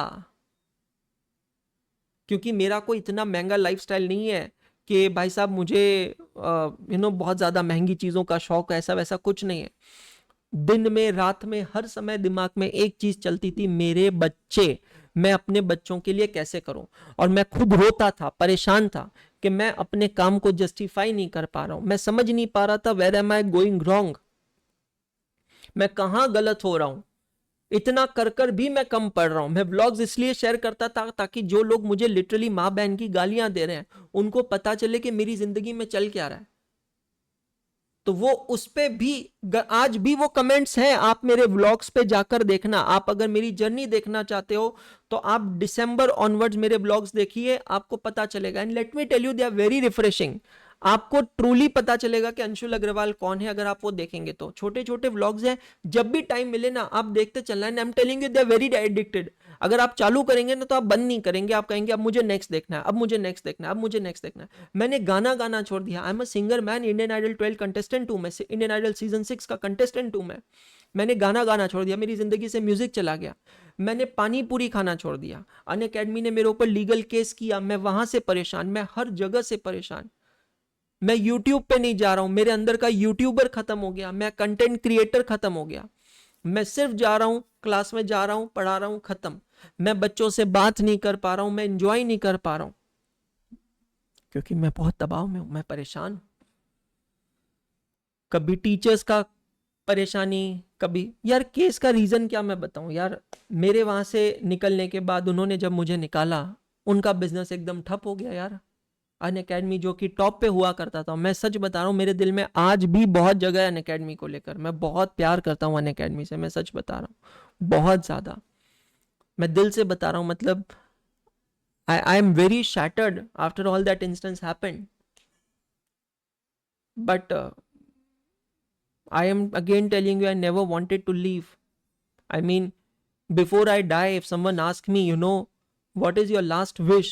I will always say that I want to be where I was, and I want that company the way it was, because I knew it very well. If I would have been there now, if I would have been there, ये जितने भी लोग बाद में खड़े हुए ना, कोई खड़ा नहीं होता था। मैं उस कंपनी को वहां तक पहुंचाता था, मुझे पता है। कभी कभी क्या होता है ना, आप समझने की कोशिश कीजिएगा, दो लोगों का कॉम्बिनेशन काम कर जाता है। जैसे डेविड धवन और गोविंदा, ठीक है। डेविड धवन और गोविंदा ने 20 से ज्यादा फिल्में एक साथ में की है, और 20 से ज्यादा जो फिल्में हैं वो हिट हुई है, सुपर डुपर हिट हुई है। तो फिर सिर्फ गोविंदा अलग हो गए और डेविड धवन अलग हो गए। Govinda started making movies with another director, David Dhawan started directing another actor, and they didn't deliver it, बहुत बुरी तरह परफॉर्म किया। तो कभी कभी आपको समझना होता है कि दो लोगों का ना वो कॉम्बिनेशन काम करता है। It is that combination, it is that जोड़ी that works together, like Sachin and Sehwag again. So, that was something which was there with me and Unacademy. And the biggest thing, I'm again telling you, I have made more money than I was earning at Unacademy in Ekagrata. I'm telling you, money wise is not a problem. Money is never a point of consideration. It's all about satisfaction, guys. I was earning a package of 1 crore rupees way back in 2012 when I was in Nigeria. If you would have heard my life story, you would know about this thing. और मेरे साथ जो मेरे colleagues थे Nigeria में, आज भी मैं उनके टच में हूँ. आप बिलीव नहीं करोगे, आज वो एक एक बंदा ना 8-8 करोड़ रुपए का पैकेज पे है, annual package of 8 CR with amazing lifestyle. तो मैं अगर सिर्फ इतना सोचूं कि अगर वो नौकरी नहीं छोड़ता था, अगर मैं वहीं पे रहता था, मैं सिर्फ पैसों के बारे में सोचता था, आज मैं 8 करोड़ रुपए साल भर का 10 करोड़ रुपए कमा रहा होता था. पर मैंने पैसों के बारे में तो नहीं सोचा. मैं ये नहीं कह रहा हूं कि पैसों के बारे में सोचना गलत है, मैं तो कह रहा हूं सोचना चाहिए. Money is the biggest means, but passion is for me bigger than money. तो अनअकैडमी में जितना पैसा मुझे देते थे, उससे ज्यादा पैसा मैंने एकाग्रता में कमा लिया, और मैं आगे भी कमा लूंगा. मुझे अपनी काबिलियत पे पूरा भरोसा है. लेकिन वो जो एक सेटिस्फैक्शन वाली बात होती है ना, कि मतलब इट्स लाइक मेरा जिस्म भले ही तुम्हारे साथ हो, पर मेरी रूह आज भी उसी में बसती है. बहुत इंपॉर्टेंट. क्या कर लोगे इस शरीर का यार, ठीक है ले लो तुम, तुम्हारे पास है, क्या फर्क पड़ जाएगा. पर दिल आज भी कहीं और है. ये इंपॉर्टेंट है. चैलेंजेस चल रहे थे, वहां से केस हुआ. केस इसलिए हुआ क्योंकि ऑब्वियसली जितना मैं हताश था, वो भी तो हताश थे ना. उनका तो धंधा ही ठप हो गया. बच्चे गालियां कर रहे हैं, बच्चे कंज्यूमर कोर्ट में जा रहे हैं, रिफंड्स हो रहे हैं, ये हो रहा है, वो हो रहा है. मतलब I can't tell you so many things. And मैंने केस किया अनअकैडमी पे. आप बिलीव नहीं करोगे, आज भी अनअकैडमी से 2 एजुकेटर्स का फुल एंड फाइनल सेटलमेंट नहीं हुआ है. अंशुल अग्रवाल एंड स्वाति अग्रवाल. जितने भी लोग वहां से निकले हैं, निकाले गए हैं, उन सब का FNF हो गया. FNF का मतलब होता है जब आप कोई कंपनी छोड़ते हो, छोड़ के जाते हो, तो आपका एक फाइनल सेटलमेंट बनता है, लास्ट अमाउंट बनता है, उसको कहते हैं FNF. आपको पता है सबका सेटलमेंट हो गया. निशान सर का हो गया, जतिन सर का हो गया, दर्शन सर का हो गया, आदर्श सर का हो गया. जो लोग मेरे साथ नहीं है पर अनअकैडमी में थे, उनका भी हो गया, सिवाय 2 लोगों के, अंशुल सर और स्वाति मैम. अपने हक का पैसा था, उसको कैसे छोड़ दो. अपने हक के पैसे के लिए मैंने केस किया है. केस अभी भी चल रहा है, अभी भी चल रहा है. तो वो भी हताश, मैं भी हताश. ऐसा नहीं है, मैं वही कह रहा हूं, जब भी 2 लोगों के बीच कुछ गलत होता है तो कोई भी सही या गलत नहीं होता है. दोनों अलग सोचते हैं, दोनों की अपनी साइड ऑफ स्टोरी है. तो मैं अगर कह रहा हूं मेरा FNF नहीं हुआ है, तो मेरे नजरिए से वो अनफेयर है, मेरे नजरिए से वो गलत है. पर they may have some context to it ना. उनके पास शायद कोई रीजन होगा FNF ना करने का, तो उनके नजरिए से वो सही है. आप समझ रहे हो, बात सिर्फ नजरिए की है. केस चल रहा था. अब आप एक बार सोचो ना, जिंदगी में कितनी परेशानियां, कितनी प्रॉब्लम्स, जिसका मैं सामना ही नहीं कर पा रहा. आए दिन बच्चों के एस्केलेशंस, और इन सब से ना मेरी क्वालिटी हैम्पर हो रही थी. अच्छा, इन सब के बीच में there are lot of investors who were constantly approaching me कि हमें एकाग्रता में इन्वेस्ट करना है, हमें एकाग्रता को खरीदना है, हम चाहते हैं एकाग्रता को आगे बढ़ाए. बिकॉज सब लोग देख रहे थे एकाग्रता कैसे ग्रो कर रहा था. पर मैं किसी इन्वेस्टर को लेना नहीं चाहता था. बट दैट डजंट मीन्स मैं इवैल्यूएट नहीं करना था. दोस्तों मैं एक चीज बताता हूं, जिंदगी में ना पैसा कभी भी कमा लोगे, अच्छे रिलेशंस कमाना बहुत बड़ी बात है. तो मेरे साथ ये है कि I am part of and I M in touch with the biggest people of India. मतलब आप शार्क टैंक इंडिया पे जितने भी शार्क्स देखते हैं ना, मैं कुछ लोगों से डायरेक्टली और कुछ लोगों से इनडायरेक्टली कनेक्टेड हूं. बिल्कुल डायरेक्टली इनडायरेक्टली कनेक्टेड हूं. 1-on-1 कनेक्शंस भी है. Trust me, no bluffing, it's absolutely genuine thing. I have a very good friendship in the entire startup community. तो मैं क्या करता था, किसी की भी ऑफर आती थी ना, उसको अपराइटली रिजेक्ट नहीं करता था. मैं उसको इवैल्यूएट करता था, और करना भी चाहिए. आपको नहीं पता, दुनिया बहुत छोटी है, कब कौन कहां काम आ जाए आपको नहीं पता. तो मैं उसको इवैल्यूएट करता था. कोई पसंद आता था, कोई पसंद नहीं आता था, और नहीं आता था तो उसके रीजंस होते थे. फिर अड्डा 247 जो है ना, उनको मैंने इवेल्युएट किया, बहुत समय लिया मैंने देखा कि क्या ये हमारे विजन को पूरा करवा पाएंगे। तो सबसे पहली चीज जो अड्डा ने कही वो ये थी कि सर हम लोग एकाग्रता ब्रांड को डाइल्यूट नहीं करेंगे, और ये मेरी प्री कंडीशन थी। एक्विजिशन कैसे भी हो, कुछ भी हो, पर प्री कंडीशन ये थी कि ब्रांड डाइल्यूट नहीं होगा। भाई साहब ये जो है ना भूतो ना भविष्यति, बहुत बहुत सोच समझ के बनाया है, तो ये डाइल्यूट नहीं होने दूंगा, चाहे मैं रहूं ना रहूं, ये ब्रांड रहना चाहिए, इतनी मेरी इच्छा थी। बोले सर चलेगा। वो बोले सर कुछ नहीं बदलेगा, आपको जैसे चलाना है चलाएं, आपको जो करना है करें, हम आपको सपोर्ट देंगे, हम आपको इकोसिस्टम देंगे, आपके प्रॉब्लम्स बताइए सर क्या क्या, हम वो प्रॉब्लम्स को सॉल्व करने की कोशिश करेंगे। तो मैंने लिस्ट दी मेरे प्रॉब्लम्स की, ये प्रॉब्लम्स ऐसा है वैसा है, ठीक है। And then you know on the auspicious day of CA day it finally happened, and people then again took it negatively. You won't believe कि लॉन्चिंग के दिन ही मुझे एक क्लैरिफिकेशन वीडियो देना पड़ा कि आखिर ये एक्विजिशन क्यों हुआ है। मतलब कितने फालतू लोग हो सकते हैं, आप एक बार सोच कर देखिए, जिनको पता भी नहीं है कि ये हुआ क्या है और इसका मतलब क्या है। आई मीन हम लोगों को लगा था, हम सारे टीचर्स ने ये सोचा था, निशांत भाई ने, जतिन सर ने, स्वाति मैम ने, मैंने, कि यार ये तो बहुत बड़ी न्यूज है और ये तो हर एक स्टूडेंट सेलिब्रेट करेगा। सीए स्टूडेंट तो बहुत प्राउड महसूस करेगा कि यार आज जो हुआ है ना, वो मतलब सर हमने हमारी जिंदगी में लाइव विटनेस किया है, सब कुछ live, consolidated financial statement, cash flow statement, amalgamation, सब कुछ लाइव देखा है। लेकिन हमारी तो बैंड बजा दी यार सब लोगों ने, लिटरली हमारी तो बैंड बजा दी। आप वो लाइव सेशन के कमेंट देखेंगे तो बच्चे लिखते हैं बिक गए, कितने करोड़ में बिके, ये किया।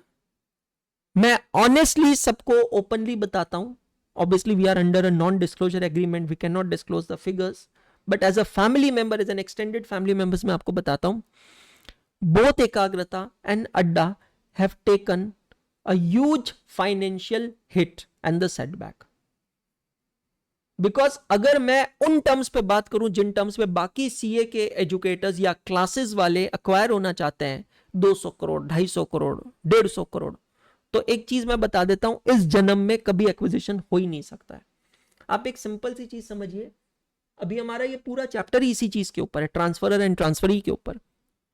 अड्डा इज ट्रांसफरी, एकाग्रता इज ट्रांसफरर। अगर आज आप दुकान में कुछ खरीदने जाते हैं, आप ट्रांसफरी है, buyer is a transferee and seller is the transferor, तो आप किसी चीज का दाम कितना पे करेंगे, जितना आपको उसका वर्थ लगेगा। समझ में आ रहा है? अगर आपको वर्थ नहीं लगेगा, आप वसूल नहीं कर पाएंगे, आप दाम कैसे पे करेंगे? मेरे दोस्त सीए में जेई नीट की तरह 20-20 लाख बच्चा नहीं दे रहा एग्जाम साल भर में। अरे गिन चुन के 2-3 लाख बच्चा एग्जाम देता है, दैट्स ऑल। आप 2-3 लाख बच्चा, और उसमें भी फीस इतनी कम है। आप अगर किसी को 100 करोड़ दोगे तो कैसे रिकवर करोगे वो पैसा? सोच के तो देखो। पैसा जलाने के लिए थोड़ी, इसीलिए मैं बता रहा हूं, बाकी लोगों को एक्विजिशन का डेफिनेशन ही नहीं पता, इसलिए वो एक्वायर हो ही नहीं सकते। हम लोग एक्वायर क्यों हुए हैं? क्योंकि मैं आपको रीजन बताता हूं। बिकॉज हम लोगों को पता है धंधा कैसे होता है, हम लोगों को पता है कि जब तक दोनों पार्टीज को बेनिफिट नहीं होगा, डील नहीं हो सकती है। कोई भी डील कब होती है दोस्त? when both the parties earn, there is a win-win situation, then only a deal can happen, otherwise a deal can never happen, guys. I would have demanded like them huge amount, and then what would have happened? Like उन लोगों की deals, किसी की deals नहीं हो रही है पिछले इतने सालों से, हमारी भी डील नहीं होती थी, और डील से ज्यादा मेरे लिए सबसे बड़ा सेटबैक होता था, फिर मुझे इसी तरह स्टूडेंट्स के प्रॉब्लम्स को देखना पड़ता था या नजरअंदाज करना पड़ता था, जो मैं नहीं चाहता हूं। We came down, we scale down, we came down to a very very fair amount and the mode of payment. We came down to a very fair business model where Adda will give us the entire ecosystem, entire support, and we Ekagrata teachers and I, Anshul Agrawal, as a strategist, will get the things done. we have taken huge financial setback. I will give you just a clear indication. Again, I cannot disclose figure because we are abide by an agreement. If we would have continued under only Ekagrata, and if we would have, now we are doing with Adda, so we would have made a little more money. Maybe little more means 5%. I won't say much more than what we are getting now. But still we did this deal. Why we did this deal is to get a better ecosystem. Not thinking about today, but thinking about tomorrow, the next year, and the year after that, and the decade after that. And I'm very proud to share this fact that since this acquisition happened 1st July and 7 July since launching, 7 जुलाई से आज 28 अगस्त तक अगर आप मेरे hours देखते हैं कि मैंने यूट्यूब पे कितने घंटे पढ़ाया है, they are 3 times than January to 7th of July. 1 जनवरी से 7 जुलाई तक जितने घंटे नहीं पढ़ाया उससे 3 गुना मैंने अभी इन दिनों में पढ़ा दिया. So much benefit to the learners. Think about it. पहले मेरे पास सेल्स टीम में, कॉल टीम में 4 लोग थे. आज मेरे पास सेल्स टीम में, कॉल टीम में 30 लोग हैं. I couldn't afford 1 single MBA. आज मेरे टीम के अंदर 2 MBA लोग काम कर रहे हैं और इन सब की सैलरीज कौन पे करता है? अड्डा पे करता है. मेरे पास बुक को डिस्पैच करने का प्रॉपर सिस्टम नहीं था. एक कुरियर पार्टनर था डिलीवरी, वो कुछ कुरियर्स कुछ पिन कोड्स पे कुरियर नहीं करता था तो फिर मुझे परेशानी होती थी, वो बच्चों के ऑर्डर्स लेट होते थे. अब मेरे पास 9 कुरियर पार्टनर्स है and I have a proper department to take care of dispatch. Anshul Agrawal is not involve in that. Jatin Demla is not involve in that. मेरे पास एक सॉफ्टवेयर इंजीनियर था जो मेरा पूरा टेक संभालता था. आज मेरे पास 16 सॉफ्टवेयर इंजीनियर्स की टीम है एंड अड्डा इज लुकिंग आफ्टर दैट. वो जो समय मैं वहां से बचा रहा हूं, वो समय मैं आप लोगों पे लगा रहा हूं, नोट्स पे लगा रहा हूं. इसकी कॉस्ट बहुत लगी है मेरे दोस्त, कम नहीं लगी. तो अमालगमेशंस क्यों होते हैं? 2 कारण होते हैं. पहला, there is a synergy benefit to do something with good intentions, जो अभी आपने इतनी देर से देखा है, and to do something with bad intentions. जो दूसरे लोग एक्वायर होना चाहते हैं, मैं फिर से कह रहा हूं, मैं किसी का नाम नहीं लूंगा और आपसे भी रिक्वेस्ट करूंगा किसी का नाम ना ले. जो दूसरे लोग हमारे फ्रेटर्निटी के हैं, एक्वायर होना चाहते हैं, एक्विजिशन करना चाहते हैं, उनके एक्विजिशन की डेफिनेशन पता है क्या है? मैं आपको बताता हूं कि भैया कोई एक स्टार्टअप, कोई एक फंडेड कंपनी हमें खरीद ले 100 करोड़, 150 करोड़, 200 करोड़ में, हमें एक साथ पैसा मिल जाए और हम वो पैसा लेकर ना टीचिंग से ले ले रिटायरमेंट. मतलब ऑलरेडी देखो वो काफी साल पढ़ा चुके हैं और सबका एक कहीं ना कहीं एक सैचुरेशन पॉइंट आ जाता है. तो अब उनको लग रहा है कि भैया हम लोग काफी कुछ कर चुके हैं, काफी ग्रो कर चुके हैं, हमने हमारी जिंदगी में बहुत कमा लिया. अब एक आखिरी चीज जो हम चाहते हैं वो क्या है? एक आखिरी चीज जो हम चाहते हैं वो ये है कि हमें बस एक सॉफ्ट एग्जिट मिल जाए, हमें बस एक बढ़िया एग्जिट मिल जाए. ये एक चीज हम चाहते हैं. हमने जो हमारा एक नाम है, गुडविल बनाया ना पिछले 8-10 सालों में, उस नाम के बदले मुझे एक 100 करोड़ की एक मोटी रकम मिल जाए जिसको मैं कहीं इन्वेस्ट करूं और फिर जिंदगी भर मैं बढ़िया अपनी लाइफ स्पेंड करूं. I mean it is retiring at like 40, 45, 50. That's all. Tell me guys, is it practically possible? Think about it. Is it practically possible? इस ख्याली पुलाव में तो कभी भी आपको एक्विजिशन मिलना ही नहीं है, ये कोई समझ नहीं पाएगा. And then the reason go same, then absolutely clear. फिर इस तरीके से अगर आपको एक्विजिशन नहीं मिलना है तो आप तो वही चीज करते रहिए जो आप हमेशा करते हैं. आप पढ़ाते रहिए जब तक बैचेस चल रहे हैं, जब तक जवानी है तब तक दीवानी है वाली बात है, तब तक काम चलेगा. तो वो सिचुएशन है. तो to do something with the bad intentions, the intentions are what? Malafide intentions. Someone acquire me, I take money and I leave it, I quit, I take retirement. Now tell me, if suppose today Anshul Agrawal takes retirement, suppose I would have sold Ekagrata to Adda 247 without Anshul Agrawal. Tell me guys, would have made any merit? क्या ये deal में कोई भी merit होता था?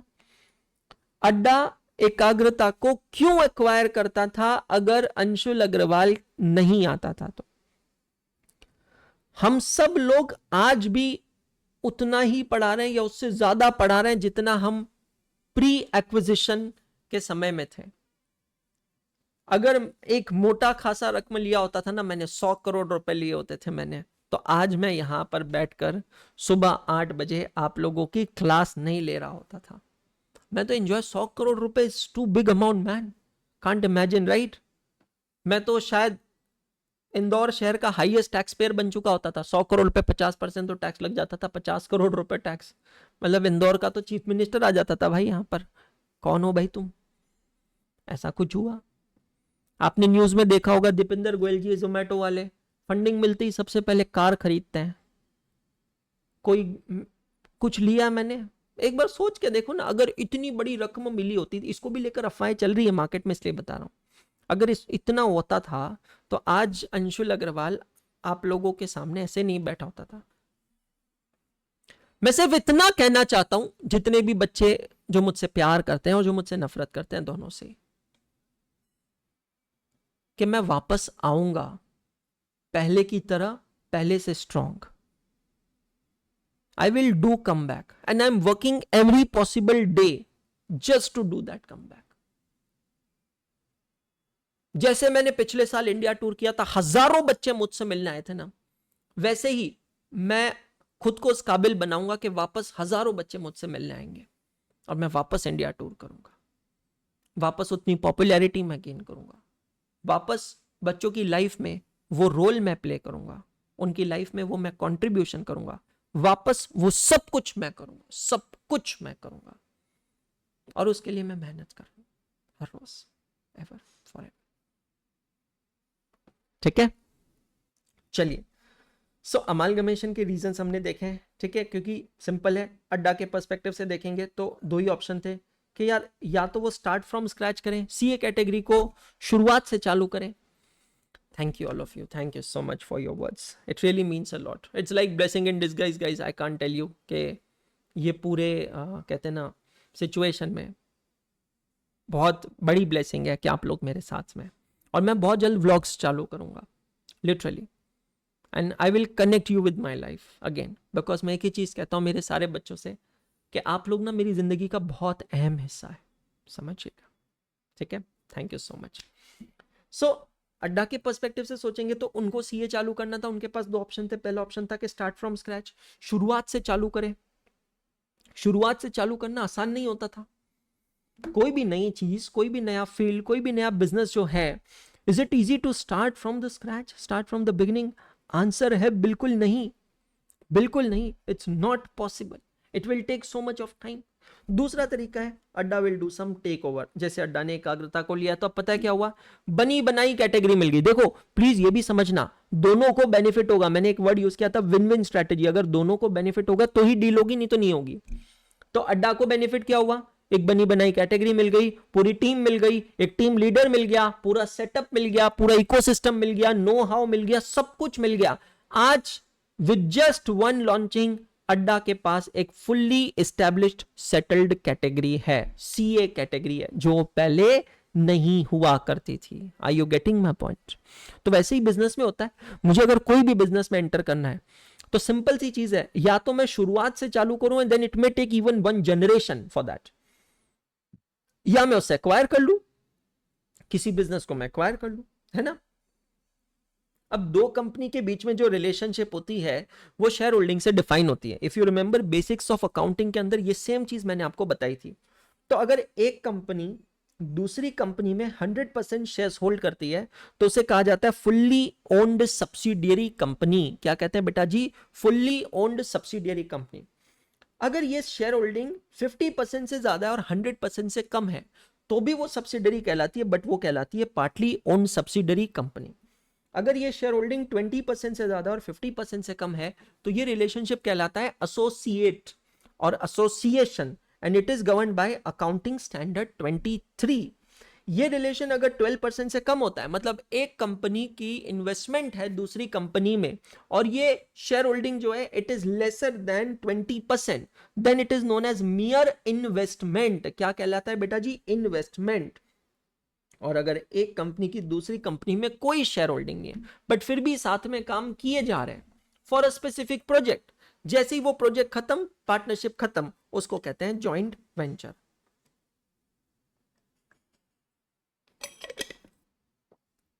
समझ में आया सभी को? Now understand, will look at the very first part and the very important part of this chapter. दो कंपनीज हो गई यहां पे, ठीक है? Transferor company, transferee company. Transferor company कौन होता है? जो बिक जाता है। ट्रांसफरी कंपनी कौन होता है? जो खरीदता है। तो आप यहां पर आकर लिख सकते हैं ट्रांसफरी के नीचे बायर, ट्रांसफरर के पास सेलर। तो अभी हमारे एग्जाम्पल के अंदर एकाग्रता कौन सी कंपनी है? फटाक से मुझे बताइए, एकाग्रता कौन है? एकाग्रता क्या है? इज इट द ट्रांसफरर और is it the transferee company? What do you think? What is एकाग्रता? इज इट द ट्रांसफरर और is it the transferee company? बिल्कुल सही जवाब है Priyanshi, very good, very good Archi, very good Rekha, very good Pooja, very good Ayush, very good Vinay, Karishma, Zeenat, Lovely Jeet, नल, Akshay, Jinal, Shraddha, Shreya Singh, very good. Shreya का answer गलत है। एकाग्रता इज ट्रांसफरर, बिकॉज एकाग्रता बिक रहा है ना। खरीदने वाला कौन है? जो एक्वायर कर रहा है वो है अड्डा। अड्डा कौन है? Transferee company. Now understand, the transferor company gives all their assets and liabilities to the transferee company, जिसके बदले ट्रांसफरी कंपनी भी तो कुछ पे करेगा, कुछ तो पे करना पड़ेगा, क्योंकि अगर पे नहीं करोगे तो ये वैलिड कॉन्ट्रैक्ट नहीं होगा। सीए फाउंडेशन में कॉन्ट्रैक्ट एक्ट 1872 आपने पढ़ा है और उसमें कहा है कि किसी भी कॉन्ट्रैक्ट को वैलिड कॉन्ट्रैक्ट बनने के लिए क्या चाहिए? There should be a lawful consideration. Most important, there should be a consideration, guys. Forget about lawful consideration. सबसे पहले तो consideration होना चाहिए। अगर कोई चीज फ्री ऑफ कॉस्ट खरीदी जाएगी तो भाई साहब वो कैसे, वो किस तरीके से, समझिएगा, कैसे, किस तरीके से वो कॉन्ट्रैक्ट कहलाएगा? वो कॉन्ट्रैक्ट कहलाएगा ही नहीं यार। It can not be called as a contract. To be called as a contract, to be called as a contract, there has to be a consideration. So accounting standard 14, which governs amalgamation, they define purchase consideration in paragraph 3 into bracket G, or I should say para 3 छोटा g. para 3 छोटा g define करता है purchase consideration को। what is the definition? ध्यान से पढ़िएगा। as per para 3 छोटा g of AS 14, consideration for amalgamation means the aggregate value of shares and other securities issued and the payments made in the form of cash or other assets by the transferee company to the shareholders of the transferor company। बहुत important चीज लिखवा रहा हूं, आप लोगों ने already page number 1 पे लिखा, ध्यान से समझिएगा। क्या दिया है उससे फर्क नहीं पड़ता है, किसको दिया है उससे परचेज कंसिडरेशन डिसाइड होता है। मतलब क्या? अब ये डेफिनेशन को ब्रेक डाउन करना। एज पर पैरा 3 छोटा G of S 14, consideration for amalgamation means, यहां तक तो डेफिनेशन आई नहीं। Consideration for amalgamation means what? Aggregate. What is the meaning of this term aggregate? Aggregate का मतलब होता है total. Aggregate of shares and other securities issued and payment made in the form of cash. तो purchase consideration का मतलब क्या है? It is the total of, total of what?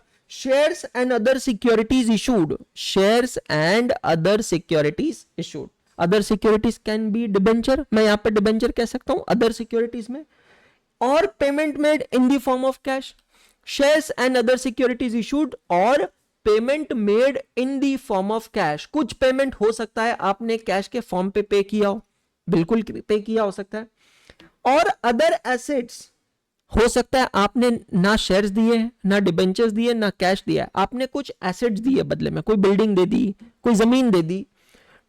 Given by the transferee company to the share holders of the transfer company, very important, given by the transferee company to the share holders. Milord, इस शब्द पे जोर डाला जाए, किसको पे किया है वो इंपॉर्टेंट है, क्या पे किया है वो इंपॉर्टेंट नहीं है। मतलब क्या दोस्त, मैं यहां से एक चीज कह सकता हूं, लिख लेना आप चाहिए तो, any amount paid by transferee company to the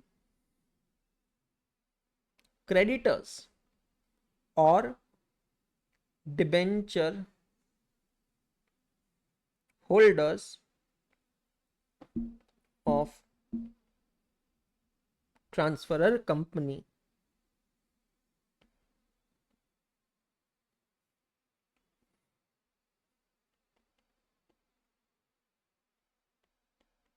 will not be considered in purchase consideration.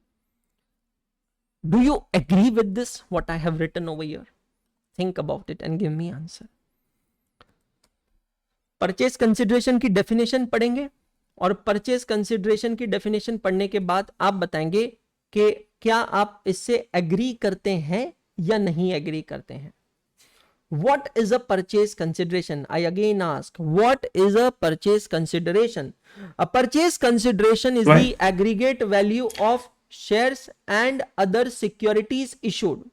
The aggregate values of shares and other securities issued, payment made in the form of cash, and the value of assets given by the transferee company. Obviously, purchase consideration कौन किसको पे करेगा? It will be paid by the transferee company. बराबर है?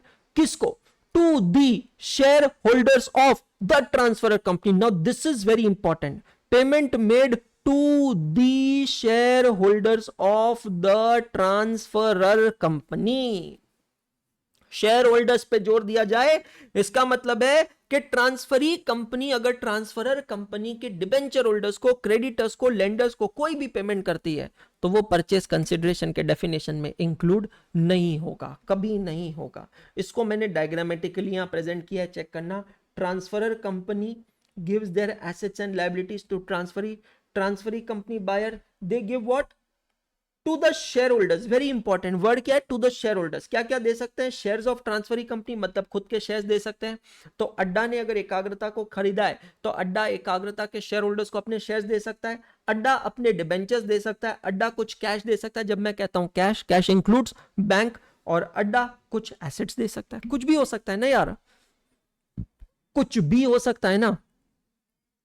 तो purchase consideration में सिर्फ वही चीजें इंक्लूडेड होगी जो आपने दी है. किसको दी है? To the share holders. Important word, to the share holders. Any amounts paid, चाहे किसी भी फॉर्म में हो बेटा, चाहे इक्विटी शेयर दे दो, प्रेफरेंस शेयर दे दो, कुछ भी दे दो. Any amounts paid in the form of, to the debenture holders, to the creditors, it will not be included in the definition of purchase consideration. ये सबको सुपर डुपर क्लियर हो गया क्या? चेक करिएगा सभी जने. Is this super duper clear to all of you? Check all of you.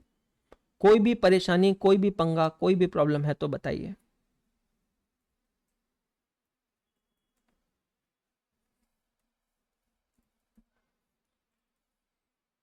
पक्का करें इस पे questions?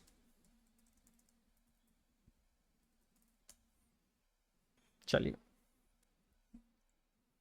Come to your book. Question number 2.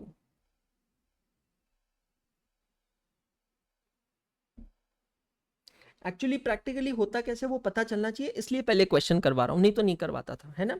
Reference देंगे सभी जने. जो हम हमेशा प्रोटोकॉल्स फॉलो करते हैं ना, जो भी नए बच्चे हैं, मैं सबसे रिक्वेस्ट करूंगा कि यार पहले के क्लासेस को देखना, ताकि आपको प्रोटोकॉल्स पता चलेंगे हम लोग क्या क्या फॉलो करते हैं.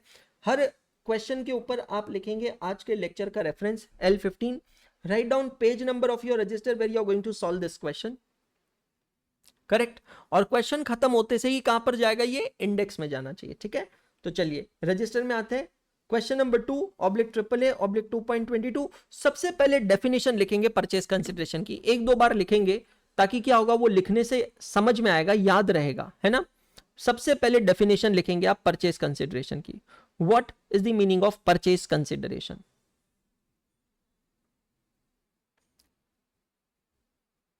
सबसे पहले definition of purchase consideration. Write down.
Done.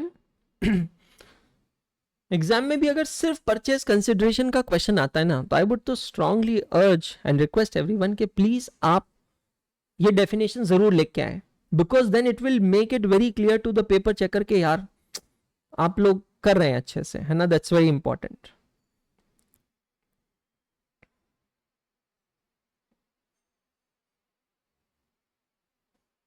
Done. Now let's read this question and let's solve this question. S limited is absorbed by P limited. सबसे पहले आइडेंटिफाई करते हैं ट्रांसफरर कौन है, ट्रांसफरी कौन है. S limited absorbed by P limited, मतलब P limited है ट्रांसफरी और S limited है ट्रांसफरर. समझ में आया. S limited is absorbed by P limited, तो S limited है ट्रांसफरर और P limited है transferee. S limited gives the following information on the date of absorption. क्या इंफॉर्मेशन है? सन्ड्री एसेट्स है, शेयर कैपिटल है, 2007% प्रेफरेंस शेयर्स है, 5000 equity shares है, रिजर्व्स है, 6% डिबेंचर्स है, ट्रेड पेएबल्स है. ठीक है. एडिशनल इंफॉर्मेशन क्या दी है समझना. एडिशनल इंफॉर्मेशन यार मेरे तरफ से प्रॉब्लम नहीं है. खुशी चेक कर लो, आपके यहाँ पे कुछ प्रॉब्लम होगी. मेरे तरफ से तो सब कुछ परफेक्ट है, सबको क्लियर दिख रहा है. खुशी कह रही है उसको ब्लर दिख रहा है.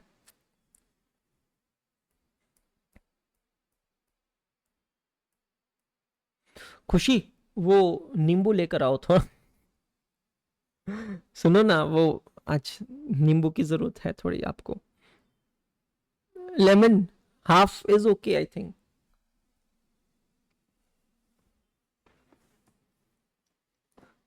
चलो वो होता होगा, बीच बीच में होता होगा. चलो चिंता मत करो. ठीक है. आपके पास बुक्स होगी ना, प्रिंट आउट होगी, उसको चेक कर लो. Now additional information says that P limited has agreed. P limited again कौन है? ट्रांसफरी. ट्रांसफरी मतलब बायर, बायर मतलब परचेजर. पी लिमिटेड ने एग्री किया है to issue 9% preference shares of 100 each in the ratio of 3 shares of P for 4 preference shares in S limited. मतलब P limited यहां पर परचेज कंसिडरेशन दे रहा है किसको? To the preference share holders of S limited. तो सबसे पहले हम वो कैलकुलेट करेंगे. यहां पर आप आएंगे और लिखेंगे A to preference share holders of S limited. सबसे पहले हम किसका परचेज कंसिडरेशन कैलकुलेट कर रहे हैं? सबसे पहले P limited transferee company is paying to preference share holders of S limited. अब कितना और कैसे पे कर रहे हैं जरा उसको पढ़िएगा, फोकस करिए। To issue 9% preference shares of 100 each in the ratio of 3 shares of P limited for 4 preference shares of S limited. क्या आप इस सेंटेंस को इंटरप्रीट कर सकते हैं? नींबू को साइड में छोड़ो, यहां फोकस करो। पी लिमिटेड एस लिमिटेड के प्रेफरेंस शेयर होल्डर को कितने शेयर्स दे रहा है? पढ़िएगा, 3 preference shares of P limited for 4 preference shares in S limited. इसका मतलब क्या? कैन आई से द रेशियो इज 3:4?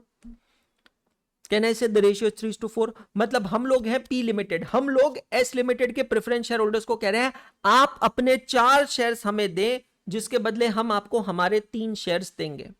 समझ में आया? आपके 4 शेयर्स के बदले हमारे 3 शेयर्स। तो हम यहां पर नंबर ऑफ शेयर कैलकुलेट कर लें। जरा एक बार देखिए, एस लिमिटेड के कितने प्रेफरेंस शेयर्स है? 2000 प्रेफरेंस शेयर्स हैं।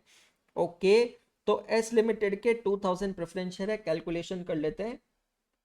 2000 preference shares of S limited into 3/4, तो 2000 इंटू 3 डिवाइडेड बाय 4, मतलब कितने प्रेफरेंस शेयर्स देंगे? 1500 प्रेफरेंस शेयर्स। कितने प्रेफरेंस शेयर्स देंगे? 1500 प्रेफरेंस शेयर्स। और एक प्रेफरेंस शेयर कितने का क्या है? वापस पढ़ना, to issue 9% preference shares of 100 each, कुछ नहीं का है, मतलब ₹100। तो 1500 शेयर्स इंटू ₹100। तो what is the amount of purchase consideration? Is it coming to ₹1,50,000? बहुत बेसिक क्वेश्चन ले रहा हूं, पहला क्वेश्चन ले रहा हूं। जितना कंसंट्रेशन कम उतना कम समझेगा, जितना ज्यादा उतना ज्यादा समझेगा। आज एक ही क्वेश्चन करेंगे, पर अच्छे से समझना है। नहीं समझ में आए वापस कर लेना, देख लेना, कल और करने वाले हैं पीसी के क्वेश्चंस। मोड ऑफ डिस्चार्ज क्या है? मोड ऑफ डिस्चार्ज मतलब देखो, परचेज कंसिडरेशन में 2 चीजें निकालना इंपॉर्टेंट है। एक क्या दिया है और दूसरा कैसे दिया है।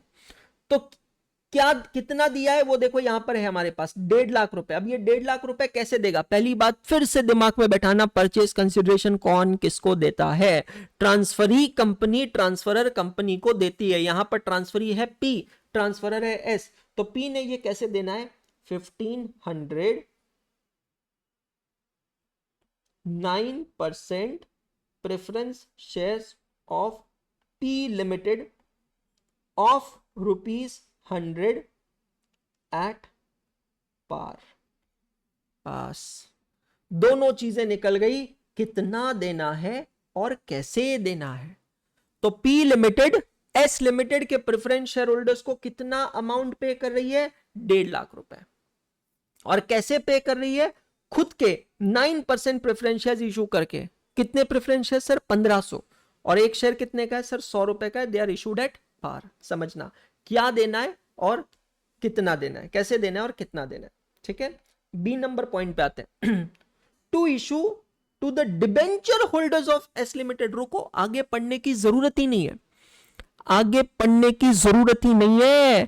पी लिमिटेड एस लिमिटेड के डिबेंचर होल्डर्स का सेटलमेंट कर रहा है। दोस्तों, क्या यह परचेस कंसिडरेशन के डेफिनेशन में आएगा? क्या डेफिनेशन पढ़ो। एज पर पैरा 3 छोटा G of S 14, purchase consideration means aggregate value of shares and other securities issued, cash paid and value of other assets given by transferee company to the shareholders of the transferor company. Any amount paid by the two debenture holders or creditors of transferor company is not included in the definition of purchase consideration.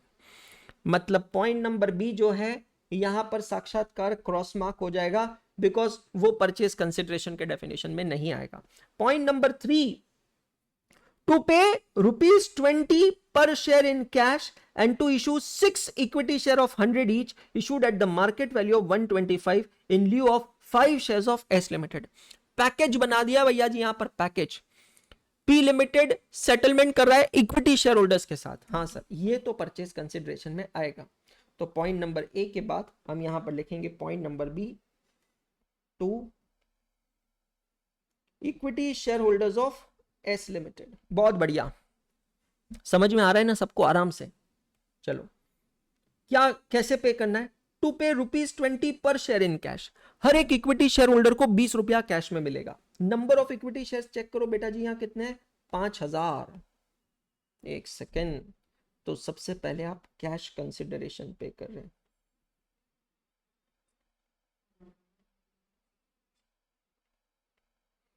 Cash consideration कैसे पे करेंगे? 5000 equity share into हर एक share holder को कितना पे करना है? 20 रुपया, ₹20। 5000 इंटू 20 रुपीज, दैट बिकम्स ₹1,00,000। तो P Limited will pay 20 rupees to every equity shareholder in cash and the total purchase consideration is 1 lakh rupees, only cash consideration. अब इसके अलावा equity share of P Limited भी वो दे रहे हैं। कितने दे रहे हैं पढ़िएगा जरा, क्वेश्चन क्या कहता है? To pay ₹20 per share in cash and to issue 6 equity share of ₹100 each. फिर से ये नए इक्विटी शेयर्स कौन इशू करेगा? P Limited। किसके शेयर्स होंगे? ये P के होंगे ना, S के शेयर्स थोड़ी होंगे। To issue 6 equity shares of 100 each issued at the market value of 125 in lieu of, lieu का मतलब होता है जगह पर, for every 5 shares held in S Limited। बहुत बढ़िया। रेशियो क्या बनेगा बेटा जी? यहां पर 6:5 कह सकता हूं मैं रेशियो। वो लाइन पढ़कर रेशियो निकालिएगा। क्या मैं रेशियो 6:5 बोल सकता हूं कि हर 5 इक्विटी शेयर के बदले हम आपको 6 इक्विटी शेयर देंगे? ठीक है। कितने नंबर ऑफ इक्विटी शेयर है? 5000 इक्विटी शेयर। रेशियो क्या है? 6:5। मतलब 5000 डिवाइडेड बाय 5 मल्टीप्लाइड बाय 6, हम लोग देंगे 6000 इक्विटी शेयर। अब ये एक शेयर वैसे है तो 100 रुपए का, लेकिन देंगे कितने की प्राइस पे? 125 रुपए की प्राइस पे। तो इंटू ₹125, 6000 इंटू 125, ये अमाउंट होता है बेटा जी 7,50,000। कितना देना है? 750। कैसे देना है? यहां लिखेंगे हम लोग 6000 equity shares of P Limited of ₹100 at ₹125. And now you will calculate the total purchase consideration. It comes to ₹10 lakhs. That's all.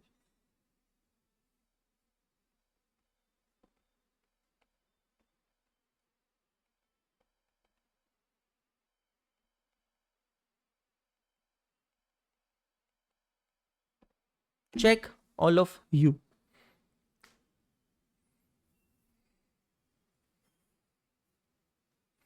Check all of you.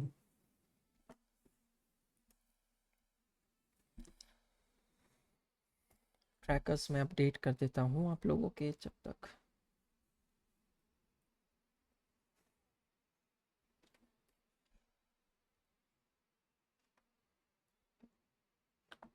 Additional information की सेकेंड एडजस्टमेंट, एडिशनल इन्फॉर्मेशन की second adjustment है बेटा कि P Limited जो है it is doing settlement with the debenture holders of S Limited। ठीक है, आगे पढ़ने की जरूरत इसलिए नहीं है वानी, क्योंकि क्वेश्चन क्या कह रहा है? You are required to calculate purchase consideration.